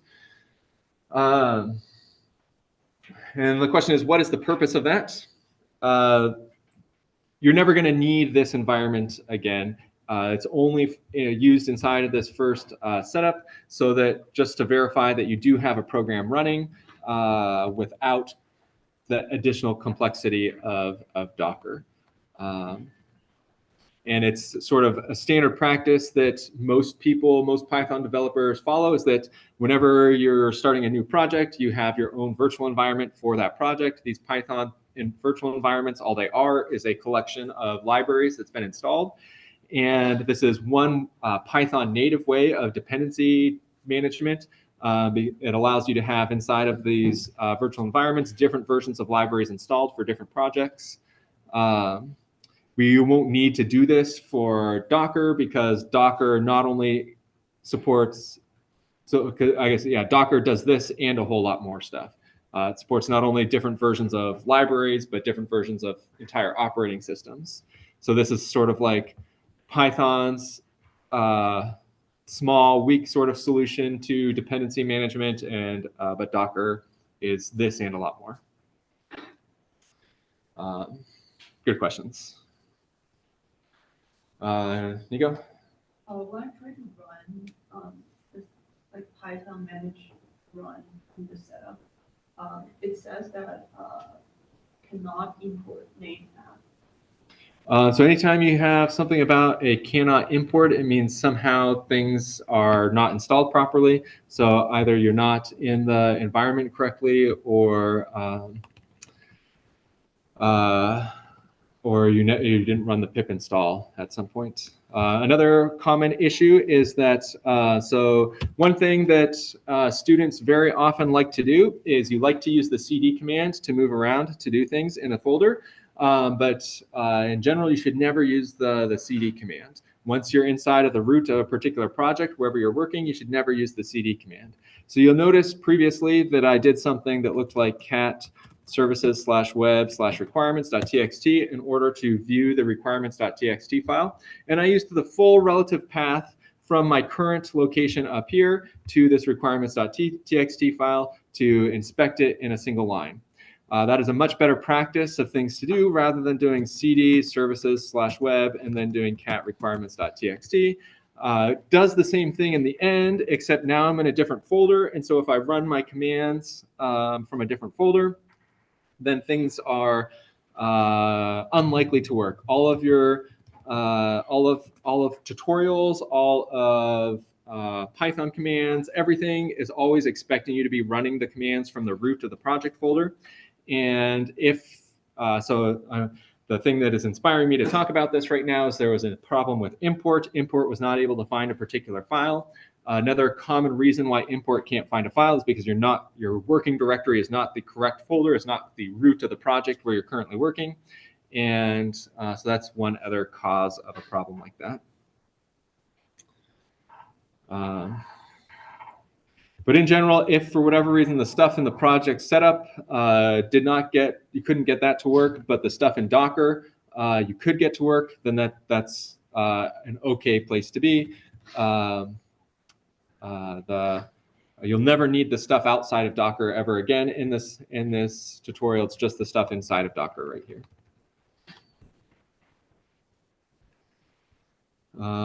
Okay, I'll reset down here. And we're going to take a look next at this volumes and this env file section in this Docker Compose file, see exactly what they're doing, see some of the sharp edges here and how they will come about later on in this tutorial. We'll start with this volumes up here. So down in the bottom, I'm going to run Docker PS again. We have nothing running because I previously was running in the foreground, but I pressed Control-C to stop it.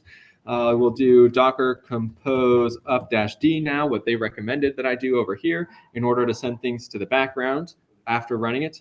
Again, the first time that I'm testing my Docker Compose files, I always run them in the foreground so that I can see exactly what the output is without having to run logs or other extraneous commands, and then only after I'm confident that it's working will I send it to the background.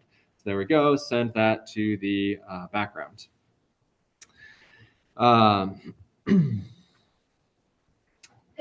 Next, so it's Docker PS, just verify that that is running. And oh yeah, the thing that I don't know that I ever actually did was maybe I did this, localhost 31337, verify that it is actually up and running and that we can connect to it from the Lambda server.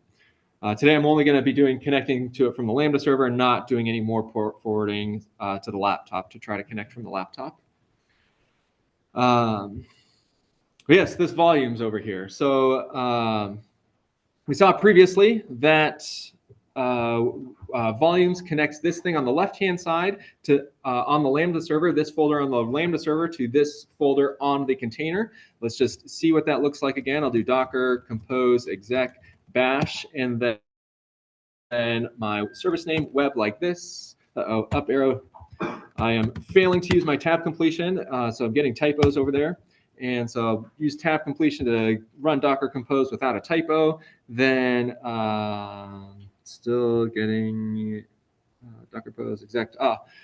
So the syntax here is Docker compose exec, then the service that you're running, then the command that you're running it on. So I'll press up arrow, delete those last two commands over there. Docker compose exec, then web is the service that I'm running on. Bash is the service that I want for an interactive session. Now you can see that I'm in this /user source app folder right here. And if I type ls right here, I have these 5 files in my folder. Up here, I'll press Control-Z again, send Vim to the background, type ls. I'm not, let's see, this is the services /web ls-r. This is a new thing that I haven't done in lecture yet. The -r stands for recursive. It'll tell me go into all of the subfolders that I am currently looking at and tell me the contents of those subfolders. And I wanted to look at the services /web subfolder and see these files right here, these 5 files. The Docker file example, manage project requirements.txt. We can see that exactly matches these 5 files down here.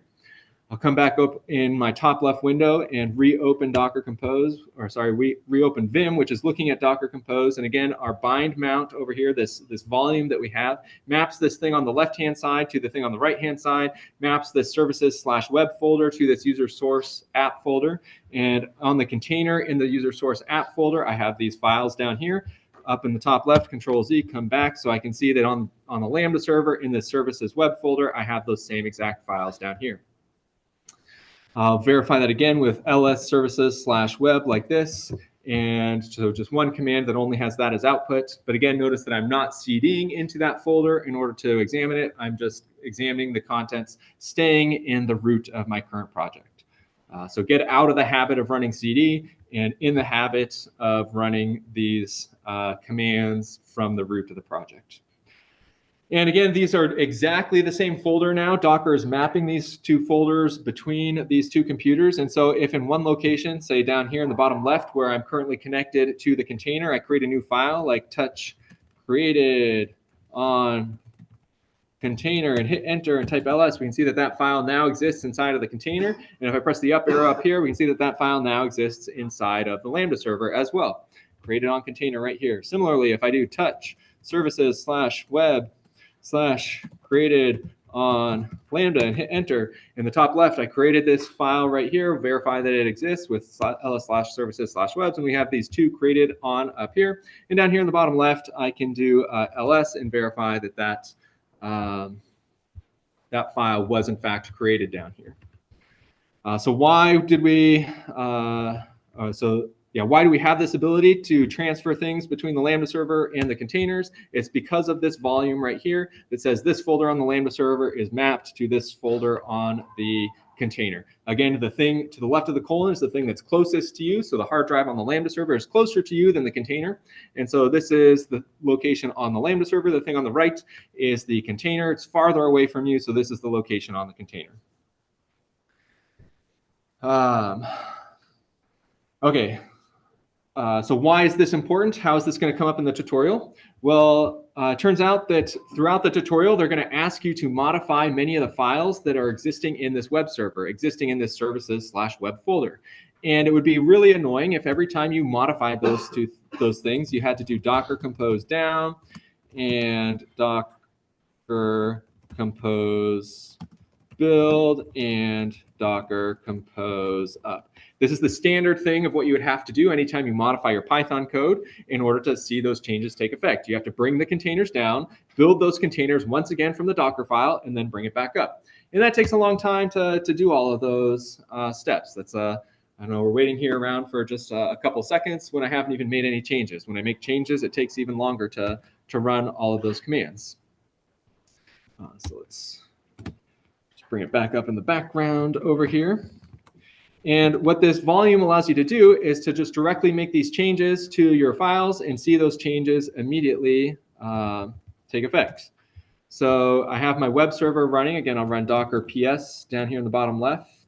In order to verify that the web server is in fact running, I'll press Control R to get my curl command back, and I can see that hello world is what's being outputted. And I'm going to modify the web server code now to change this hello world into something else. I'll do that by in the top left corner over here, I will open a new tab inside of Vim. :tab E is how you open a new tab. So the command in normal mode of Vim is TABE in order to open a new tab. And then the file that I want to open is the services/web/init/program/init.py file. This is the file that contains the source code of our web page, and we can see on line 9 right here, this JSONify hello equals world corresponds to this hello world right here. And if I press 9 GGF parenthesis CI parenthesis, change that to hola equals mundo like that, do some Spanish, then immediately that change takes effect down here. And if I press the up arrow and hit enter, we can see that now it's returning hola mundo instead of hello world. So because of that volume, I did not have to bring my container down and rebuild it after I made those changes. One of the common sources of mistakes again in this tutorial where you're getting effects that are different what the tutorial is describing is that you have made changes somewhere that require you to bring the containers down, and you don't bring the container down, you don't rebuild the container, and you just look at the output again and you see that the output hasn't changed, and it's confusing why, and it's because you haven't rebuilt the container. The only time you don't have to rebuild the container after you change things is if you change things inside one of these volumes. Any questions about that? Yeah. What if you add all the directories to the volumes so that way that any changes you make in any directory we can... Yeah, so the question is, what if you add all the directories as a volume somewhere? And the answer is that would be a perfectly acceptable thing to do. This tutorial does not do that for everything, only for some things, but it would not be incorrect to do something like that.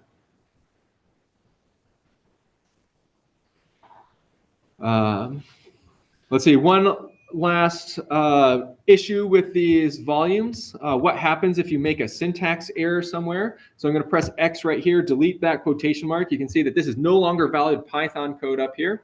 And so when I save this file, save that file, Flask is going to reinterpret this file, see that it is not valid Python code, and it's going to break. We're going to get an error message.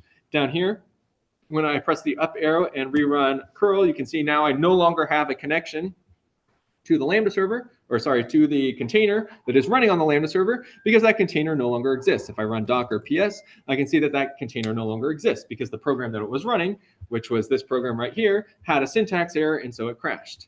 If I do docker compose logs like this, then I can see what the actual output of that was, see the syntax error listed right here, and unterminated string literal right here, and it tells me that I need to fix it like that. So it'll be very common, again, as you're working through this, you have typos, syntax errors, and figuring out that you have to inspect your logs in order to figure that out to fix those problems. The next thing that this previous part talked about that we didn't talk about in class is this env file right here. And so let's talk about what exactly that's doing. This is a file that exists in our current location. I'll do ls-a to demonstrate that it exists right here, this .env.dev. Is one of the files that was created in this section above us. And let's do a docker ps, bring up our service, docker compose up-d, and we'll take a look at what this .env.dev file is doing inside of this container. In the Vim window up here on the top, I'm going to open up this .env.dev file with a :tab E and then .env.dev like this, and open that up, and we can see that this is a list of variables, one per line, that is being assigned to a value. And inside of my container down here, we'll reconnect to that container with the exec command. So I press Control R, typed exec to get back to my Docker Compose exec web bash command and hit enter now. And now in the bottom left, I am once again connected to my web service in an interactive terminal. And if I do something like echo $Flask app, we can see that this variable right here that is being created for us inside of the container has been assigned this value up here. So it's very common to have these sorts of I call them environment files, which define environment variables, and having these environment variables control things about the settings of your project. In this case, these are very like artificial settings that they've included. So just like the path to the program that should get run, that's a pretty artificial thing because that's not the sort of thing that's ever going to change. But they've just included that in there to demonstrate how you include environment variables. Probably won't encounter too many difficult problems related to environment variables on the homework, but that's what this this file is doing. Any questions about that?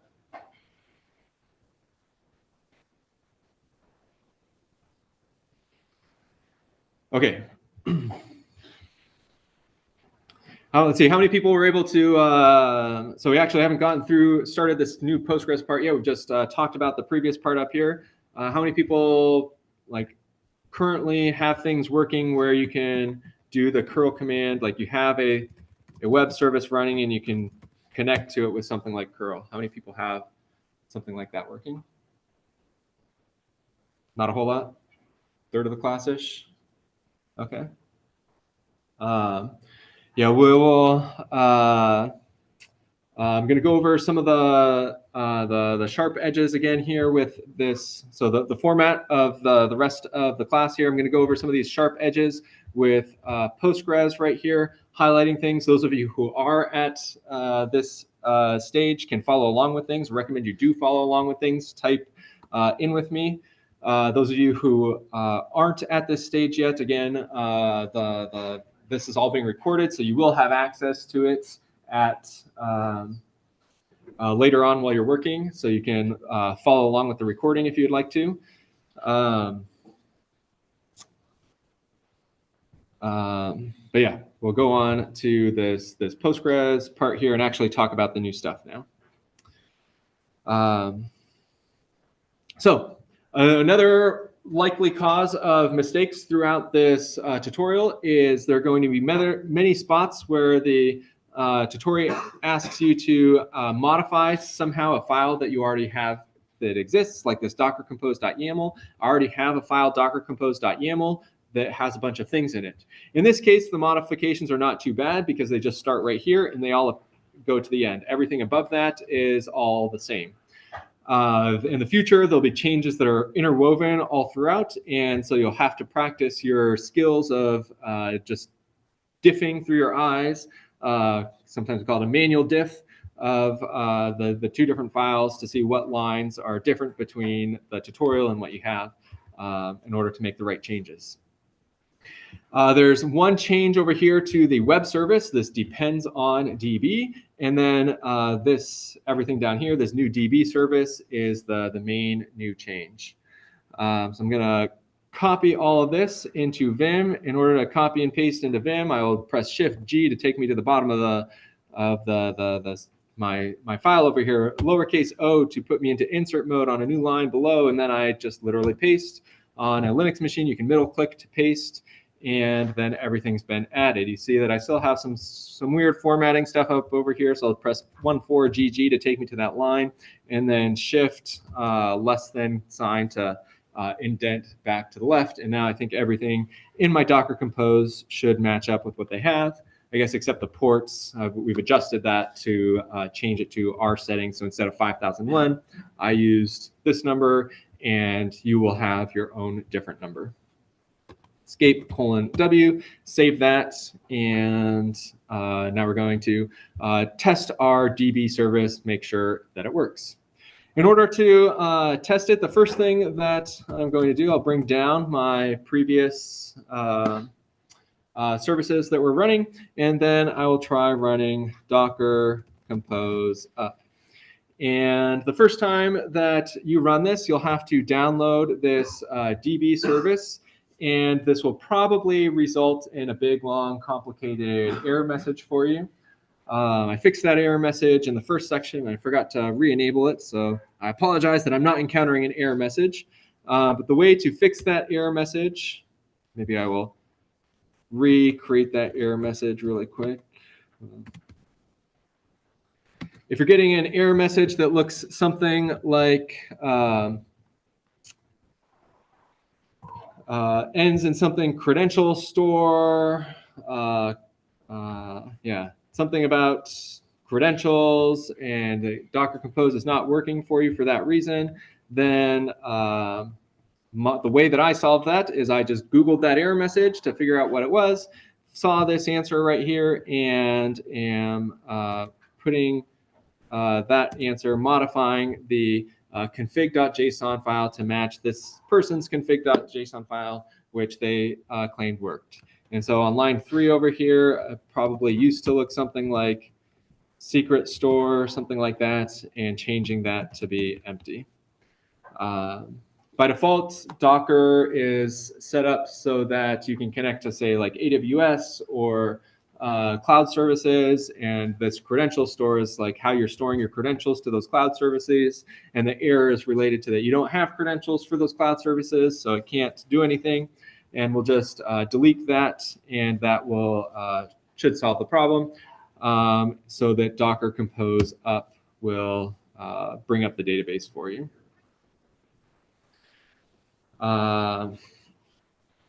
So again, the thing to do if you're getting an error message with Docker Compose up, edit the this file inside of Vim so that your credential store is set to empty, and then rerun Docker Compose up, and that should bring up the database server for you. Any questions about? Yes. When I do LSA, I don't really see Docker. When doing ls-a, you don't see, so there is no .docker file. Let's go over what files I have in here. So the .git here is created because I created a, anytime I'm running a tutorial, I start off with putting it in a Git repository. So I ran git init, and then as I'm working through the tutorial, I will create checkpoints for myself, different locations throughout here. And if I run, for example, git branch right here, you can see that I have a number of different checkpoints for this tutorial. And that enables me that if at some point I'm working on like section 6 and I realize that I made a mistake in section 3, instead of having to restart from scratch from the very beginning to fix that mistake, I can just check out my checkpoint from section 3. So that's why I have this .git folder right here. This .swp file is created by Vim. Anytime you open up a file in Vim, it creates one of these swap files, which just stores all of the, it's like a recovery document for the file up here. So I have both of these two files open inside of Vim right now. That's why we have swap files for both of them. This .gitignore file is something also related to Git. I create a .gitignore file anytime that I'm working on a new project, tabby.gitignore. This contains all the files that I do not want to have added to my Git repository. So for example, all of these swap files created by Vim, usually those swap files are SWP, but they could be SWO or SWIN or SWIM. So I have all 4 of those here. And then the last file that we haven't talked about yet is this .env.prod.db file. And this file is something that ends up getting created later on in the tutorial. It contains password information, :tab e.env.prod.db. It contains password information, and these passwords are not things that you want to have uploaded to GitHub. So that's why I added it to my gitignore. So that's all of the files. I don't know, did that answer? Sorry.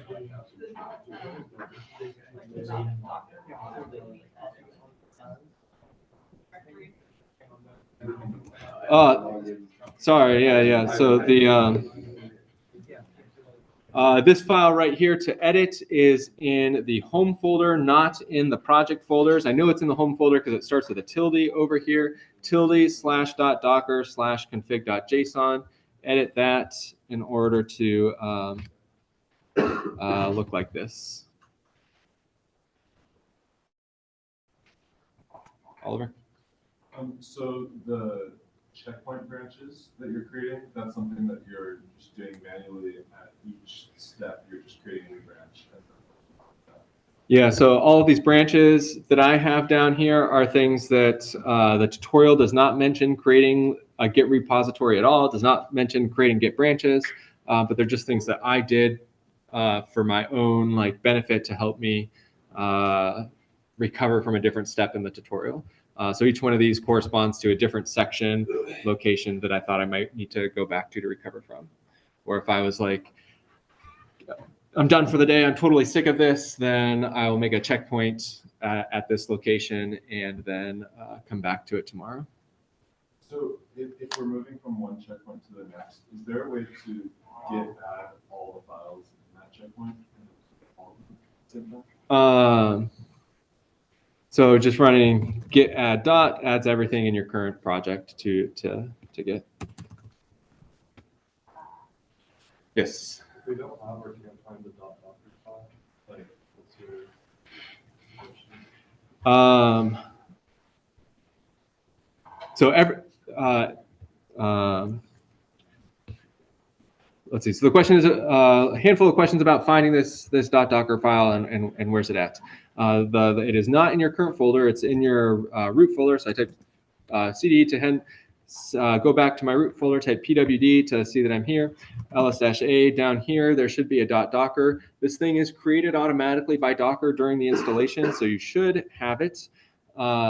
If you don't have it, then you can make it and add this config file to it, but it should be created for you automatically.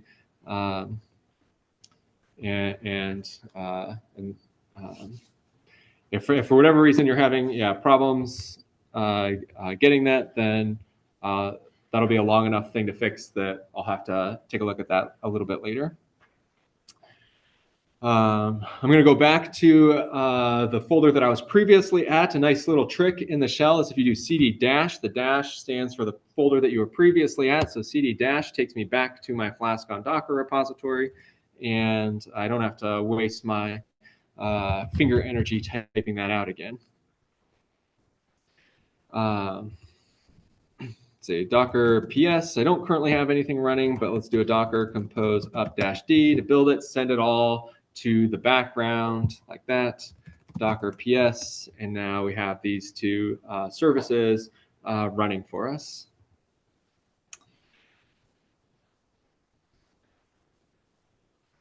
Any questions about where we're at?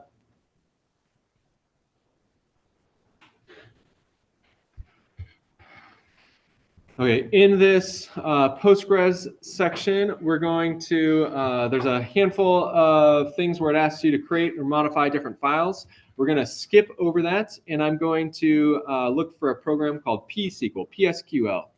Again, the hotkey for searching in any reasonable program is / and I type /psql in order to find this section right here where it's talking about pSQL.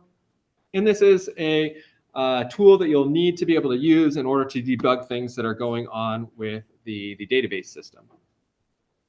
I'm going to copy this long command right here, which is just the first command that contained pSQL.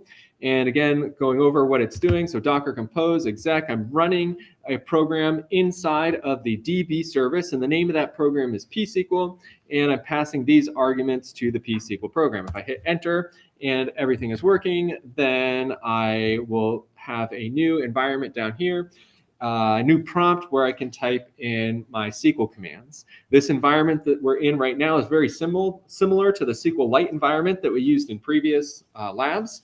but this is for a database called Postgres instead of SQLite. And Postgres is quite a bit more powerful, has a lot more features that we'll be going into throughout the rest of the semester. Vast majority of the rest of the stuff we'll be doing in the semester are things inside of this Postgres database. So I've connected to this database, and again, I can run SQL commands. So things like the create table, I'll do create an example table with a example column called just column that takes integers like this. To example as column, create table example as syntax error. Brain farting on how to create a table in SQL. So let's just Google that. Let's create a table. Create a table in Postgres. Create table. This is the actual document. Somebody sees I have a typo somewhere. Question is, does create have to be all capitalized? And the answer is that SQL is case insensitive. Create table example as so it doesn't matter whether it is capitalized or not. Syntax actor need column. Why? Yes or no. Column.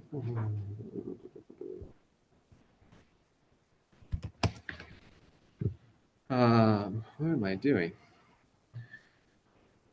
Create table. I am inside of SQL right now. Yes. Should be able to, yeah, I guess column is a reserved word. So the fact that I was using a reserved word is what the problem was and why I was getting a syntax error. So yes, changing it to column 1 works. If I change this to something else too, should work. But column, I guess, does not work. But what I want to do right now is we're creating, adding a very simple SQL database, put some information inside of it, and then see how to work with that information and how that's going to relate to the rest of these this assignment and the sharp edges, things to look out for related to that. So the create table command, I've just created my table here. We'll use this test table, and let's insert into test values 1, 4, 4,000, and -4, like that. And let's do a select star from test. And we can see that this information is now available to us, accessible from within the P-SQL environment. It is stored now in our database. And if I disconnect from the database, so if I press Control D right now to end my Docker Compose exec session to end my P-SQL connection, and I press the up arrow reconnect, then I can press the up arrow again to redo this like select star from test, and that information is still available. So that's what we want to have, how we want our database to behave, that people can connect and disconnect, and whatever information stays in the database, is always there. Any questions about that so far? Yes. Can you scroll up? The command to connect to P-SQL, this is the command that I wrote over here. The way that I got that command is on the tutorial over here. The very first line that contains the word P-SQL is the command that I ran, and so I just pressed /PSQL in order to find this line, and I copied and pasted it over here. But this is the command that I ran in order to connect. And again, it's anytime you're connecting to running service, Docker Compose, exec, the service you're connecting to, then the program you're connecting with.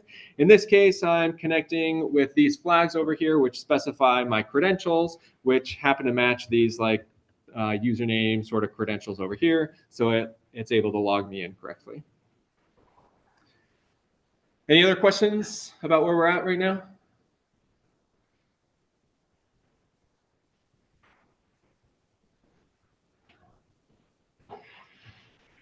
Okay, what we're going to, last thing that we'll talk about in our class today is this volumes and how this volume relates to the database and all of the weird things that will happen, can happen related to volumes. So the first thing I'm going to do is demonstrate that because I have a volume over here, my data is not going to be ephemeral on the server. So down here in the bottom left, press Control D, come back to the Lambda server. I'm currently in the Lambda server. I run hostname. We can see that I'm in the Lambda server. And we've talked about before that whenever you do Docker compose down, that brings down all of your services. Services are ephemeral, so any changes you make to the service, like storing data in it, get discarded. So we might fear that our database is going to get deleted when I do Docker compose down. And then when I do Docker compose up, we'll do it in the background with -d, make it a daemon, and then reconnect to pSQL with my docker execdb pSQL command. We might fear that our database has been deleted. But because it's in a volume, we have this volume over here and the thing on the right, which is again the thing inside the container. This is the location where pSQL, where Postgres stores our database information. Because that is associated with the volume, our data is not going to be ephemeral and it will stay around. And I can verify that by rerunning the select star from test command and seeing that all those same values that I inserted are still there. So they didn't get deleted even though I brought the container down and brought it back up.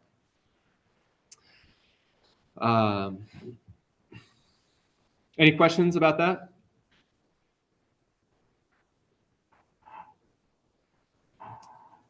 Yes. So is that what's highlighted right there? That's where the data was stored when the container was stored?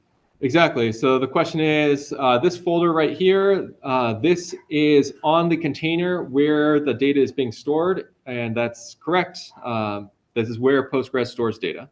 SQLite stores things only in a single file. Postgres creates hundreds of different files for different purposes, and so it has this whole folder right here, which contains a lot of different stuff inside of it.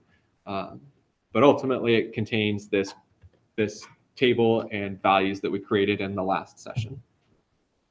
Yes? If you want to reset the database every deployment for some reason, is that possible? Yeah, great question. So the question is, what if I need to actually reset the database for some reason? And this can happen for a variety of reasons. One of those reasons, which will almost certainly happen to you while you're working on the homework, is that your database has gotten corrupted somehow. So maybe our database got corrupted because I created this table right here and I shouldn't have created a table. Like I want a database without a table inside of it for some reason. How can we actually get rid of this information? And that's what we're going to talk about next. This is going to be an important sort of debugging tool that you'll have for when your database gets corrupted, which is almost certainly going to happen to you as you're working through this tutorial. Will definitely happen to you as you're working in the rest of the semester. How do you reset the database? And in order to talk about that, we're going to have to talk about exactly what this volume is doing in a little bit more detail. So up here, I have this comment that this volume right here, this volume is what we call a bind mount, because this is actually the location on the Lambda server that this folder is being mapped to. But if we come down again to line 19, Postgres data, let's check to see if there's a folder called Postgres data. In my bottom left corner, I'll press Control D to exit out of Vim, type ls here, and we can see that there is in fact no folder called Postgres data. That this is not a physical location on the Lambda server. How do I know that? I'll press 19GG, come down here, Shift O, make a comment up here. This is what's called not a bind mount or a bind volume mount. This is called a named volume. And in a named volume, the only difference syntactically between a named volume and a bind volume is that in a named volume does not start with the / at the beginning over here. So up here, I know this is a path to a location on my computer because it starts with // has this dot right here. This does not start with // so it is not a path to a location on my computer. And instead, it is a name of a special volume that Docker is going to manage for me. Anytime you have a named volume, you need to have a special section in your Docker Compose file that has the exact same name as that named volume. So down here, we have a services section. We also have this volumes section. Under volumes, I have Postgres data, and Postgres data exactly matches this up here. Exactly matches, exactly matches. These two things exactly match each other. For the bind volume or the bind mount, I do not have to have a volume section associated with it. It's just enough to specify it right here. These named volumes are how Docker recommends that you store your data for things like databases, especially because Docker, when it manages the data for you, it can put it in its own location that it thinks is best for you. So for example, if you're using AWS, you can put some special configuration options down here that would say store this data in its own special cluster on AWS, which has the appropriate speed versus write trade-offs that you might want for your situation.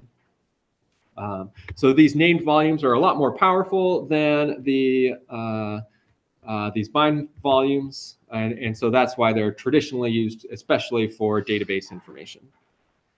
In order to work with these named volumes, or in order to work with these named volumes, there's a special Docker command, a Docker volume, which tells you all the information about the volumes. And we'll do Docker volume ls, and we can see that there is one volume that we have created, which corresponds to this Postgres data volume.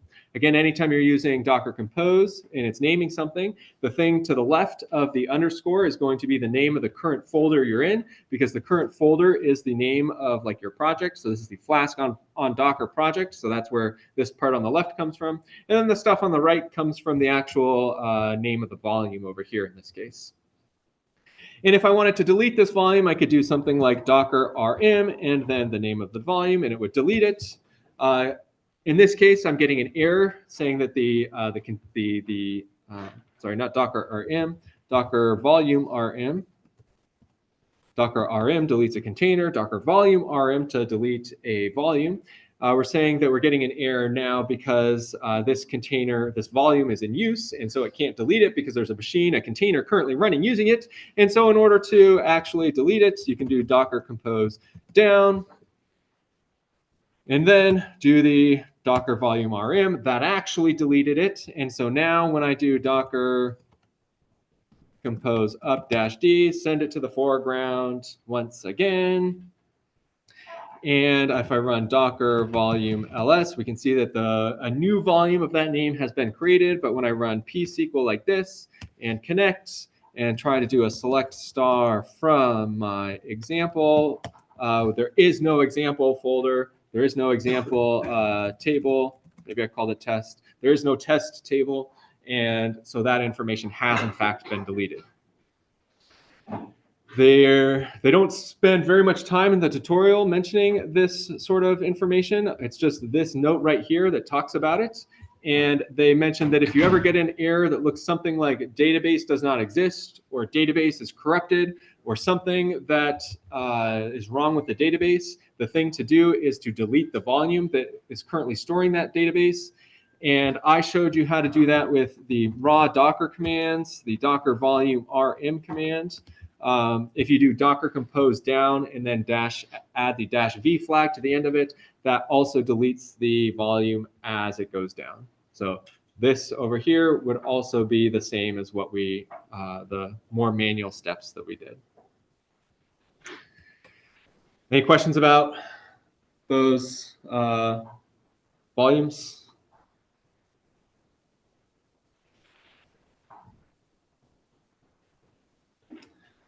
Right? Yes. So do we have to stop it first and then move it? The question is, do you have to stop the containers before removing a volume? And the answer is yes, that if you have a container running that is using the volume, you can't delete the volume. So you have to first stop all the containers, probably with something like docker compose down, and then running your docker rm, docker volume rm to delete the volumes.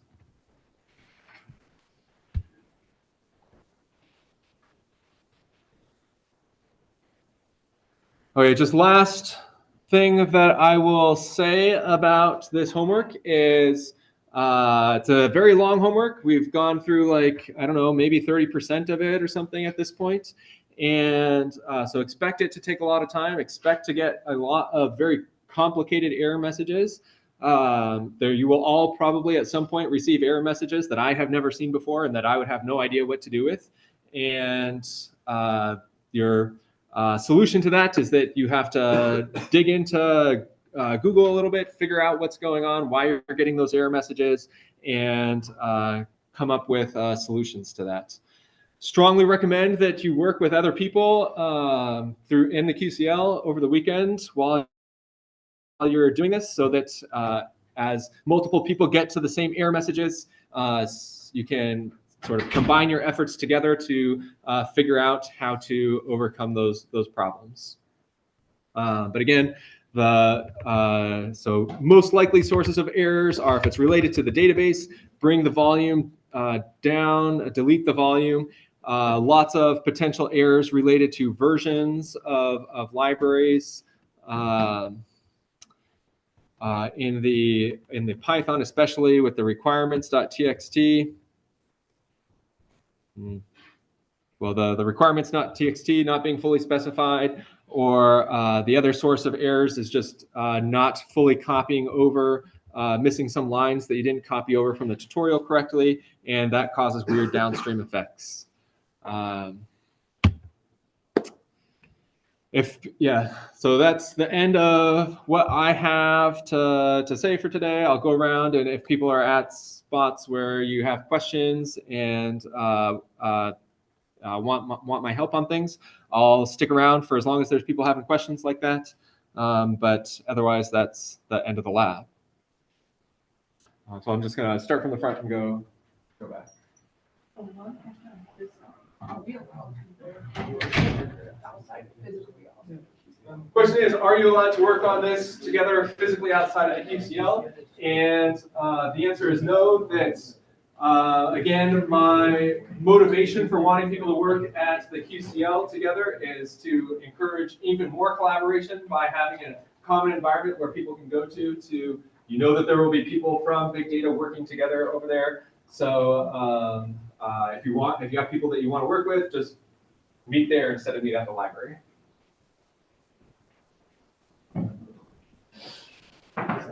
This is the, I'm still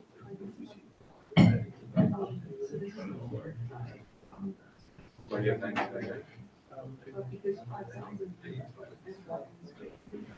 So the thing on the right is the thing on the container. The thing on the right needs to match with the output of your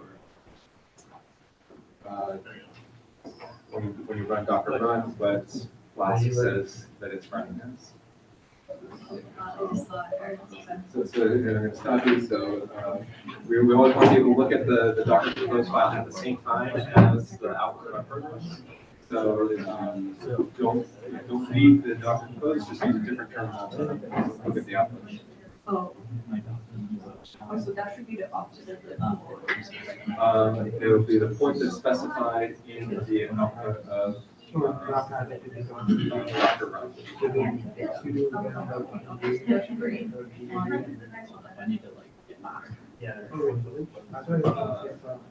So I recommend opening up another terminal so that you can see what the actual and having them side by side. So see what they are and look at the output of the Docker run command. Once you have the output of the Docker run command, once you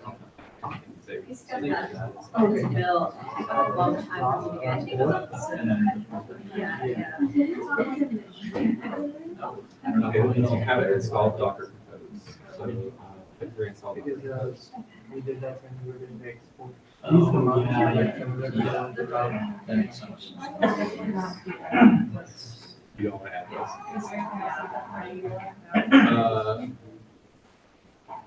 In general, if it's specified over here, it makes sense to add. If it's not something that like you manually type in, not good to add. All those things that are in the pilot, see it with it. I'm not sure what the Change it to,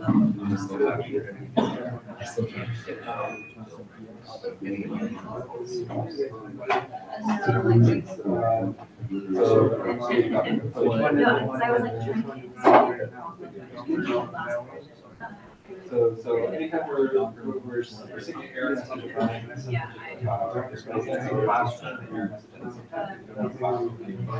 like on my screen there. What's that future one? We get that one where. Yeah.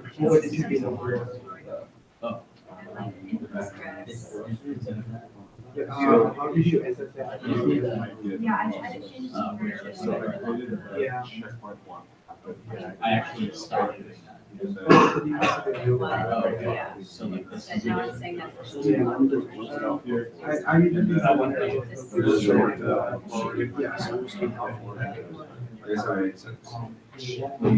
I'm now actually.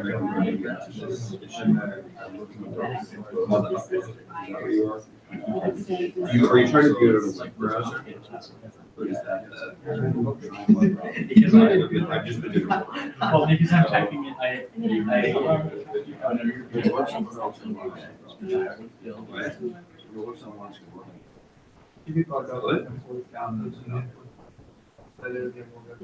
okay, so, But it's fine. so I was expecting, because I it doesn't create a new project.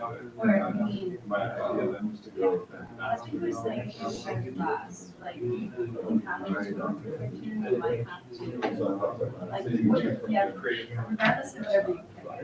regardless of whatever Good question. you pick and choose. Oh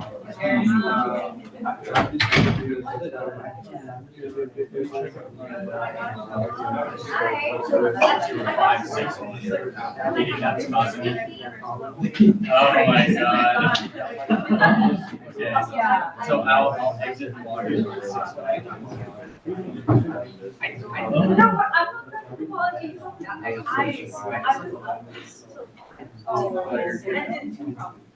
Oh, the seven.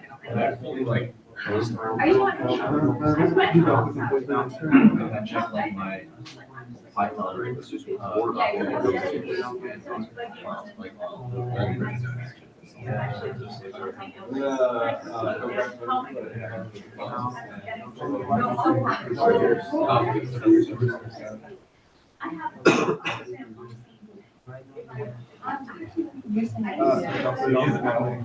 Yeah, I have. Yeah. Folder not existing. Now, Whoa.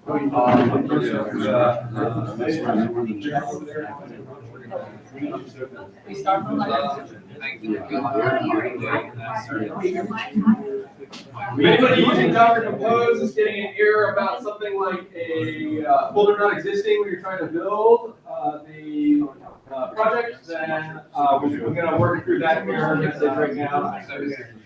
So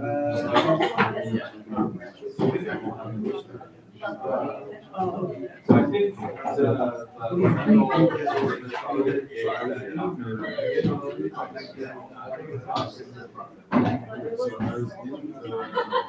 Maybe I should try this.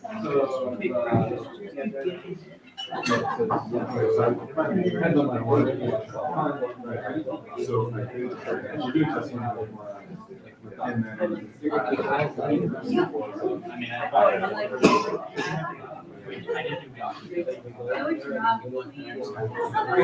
do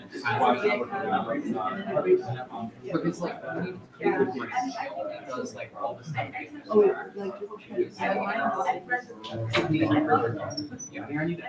So now my issue is, so I did add it. Okay,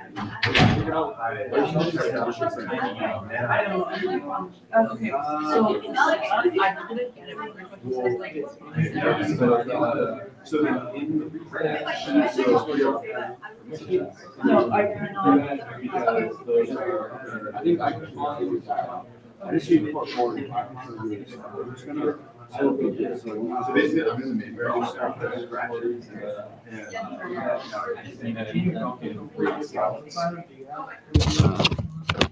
so.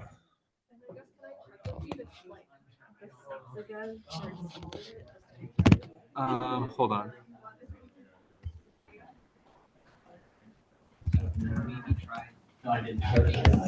Try to check out. Wait, I don't love breaker. I don't. What if I merge? What if I merge?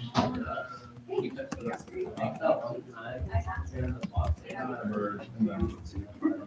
Do I want to merge and then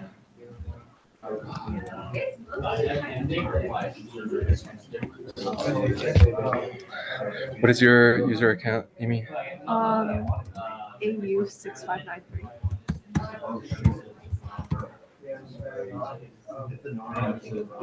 Sorry, I'm not seeing that. I'll highlight it in this terminal. This one? Oh, AYU. Yes. Okay, I was just like asking about this, but would running these commands like set the system environment variables? Yes, for the current session. But So not. is there a way? So like what we were. Sorry, pause you, and I want to do the one step at a time. I've just deleted your .local folder for you. And what's your user account, Jamie? J2. As Mike said.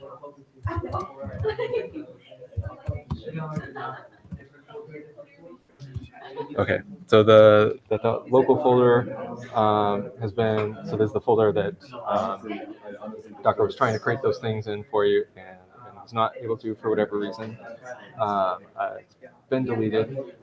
You should delete the bin folder in the home folder as well, and then redo the install script.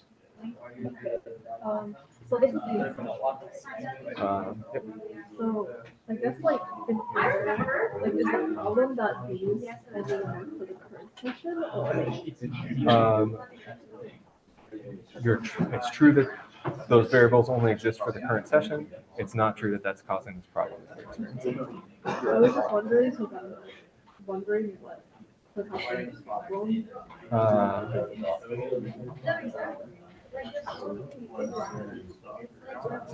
So this is not the command that you want to run. This is an example output where it's showing that you are using your files. Oh God. So all you have to run is this code. Yes, and then it'll show you from the output, it'll have some further more instructions about two export commands to run, and it wants you to change your .bashrc file to Dude, I don't know. yes, those two, but with your own property.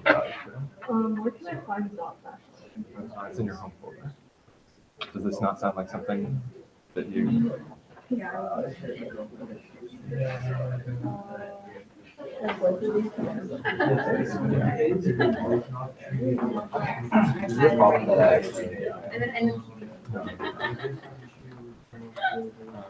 And then so it's asking you to put those two commands inside of your .bash. And does this help? It doesn't matter.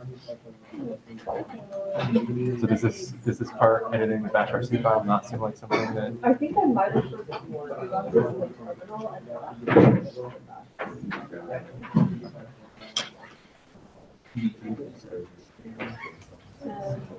So yeah, in the home folder, not cdbash.bashrc.make.bashrc. Vim, VIM, space, .bashrc. And that it's not inside. No, I have that. In this file, you have those 2 lines. So again, this is why we want to have one terminal for business and one terminal for not so that you can easily cut the space. Things you might use. With the extrapolated for war games, I did level 1 to 5. Okay, send me an email. Okay. I'll be back to check how both of you are doing it. Rush? So when it's supposed to animate uploading, is that just like uploading, but also, or like also showing accessing uploading?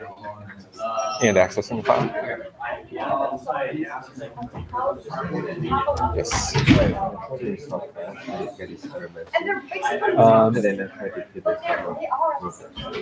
Yeah, so this is the same sort of problems that was being in the last homework assignment with there's version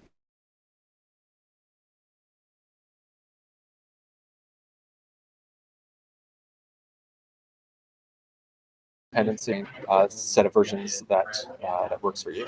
So just play around with that. Yeah. All right. I'm waiting for Bandit. You sent me an email. How far have you gone? Like 11 or 10. Yeah, just send me an email. That's good. So this is like going way back That's okay. to Walmart. But I managed to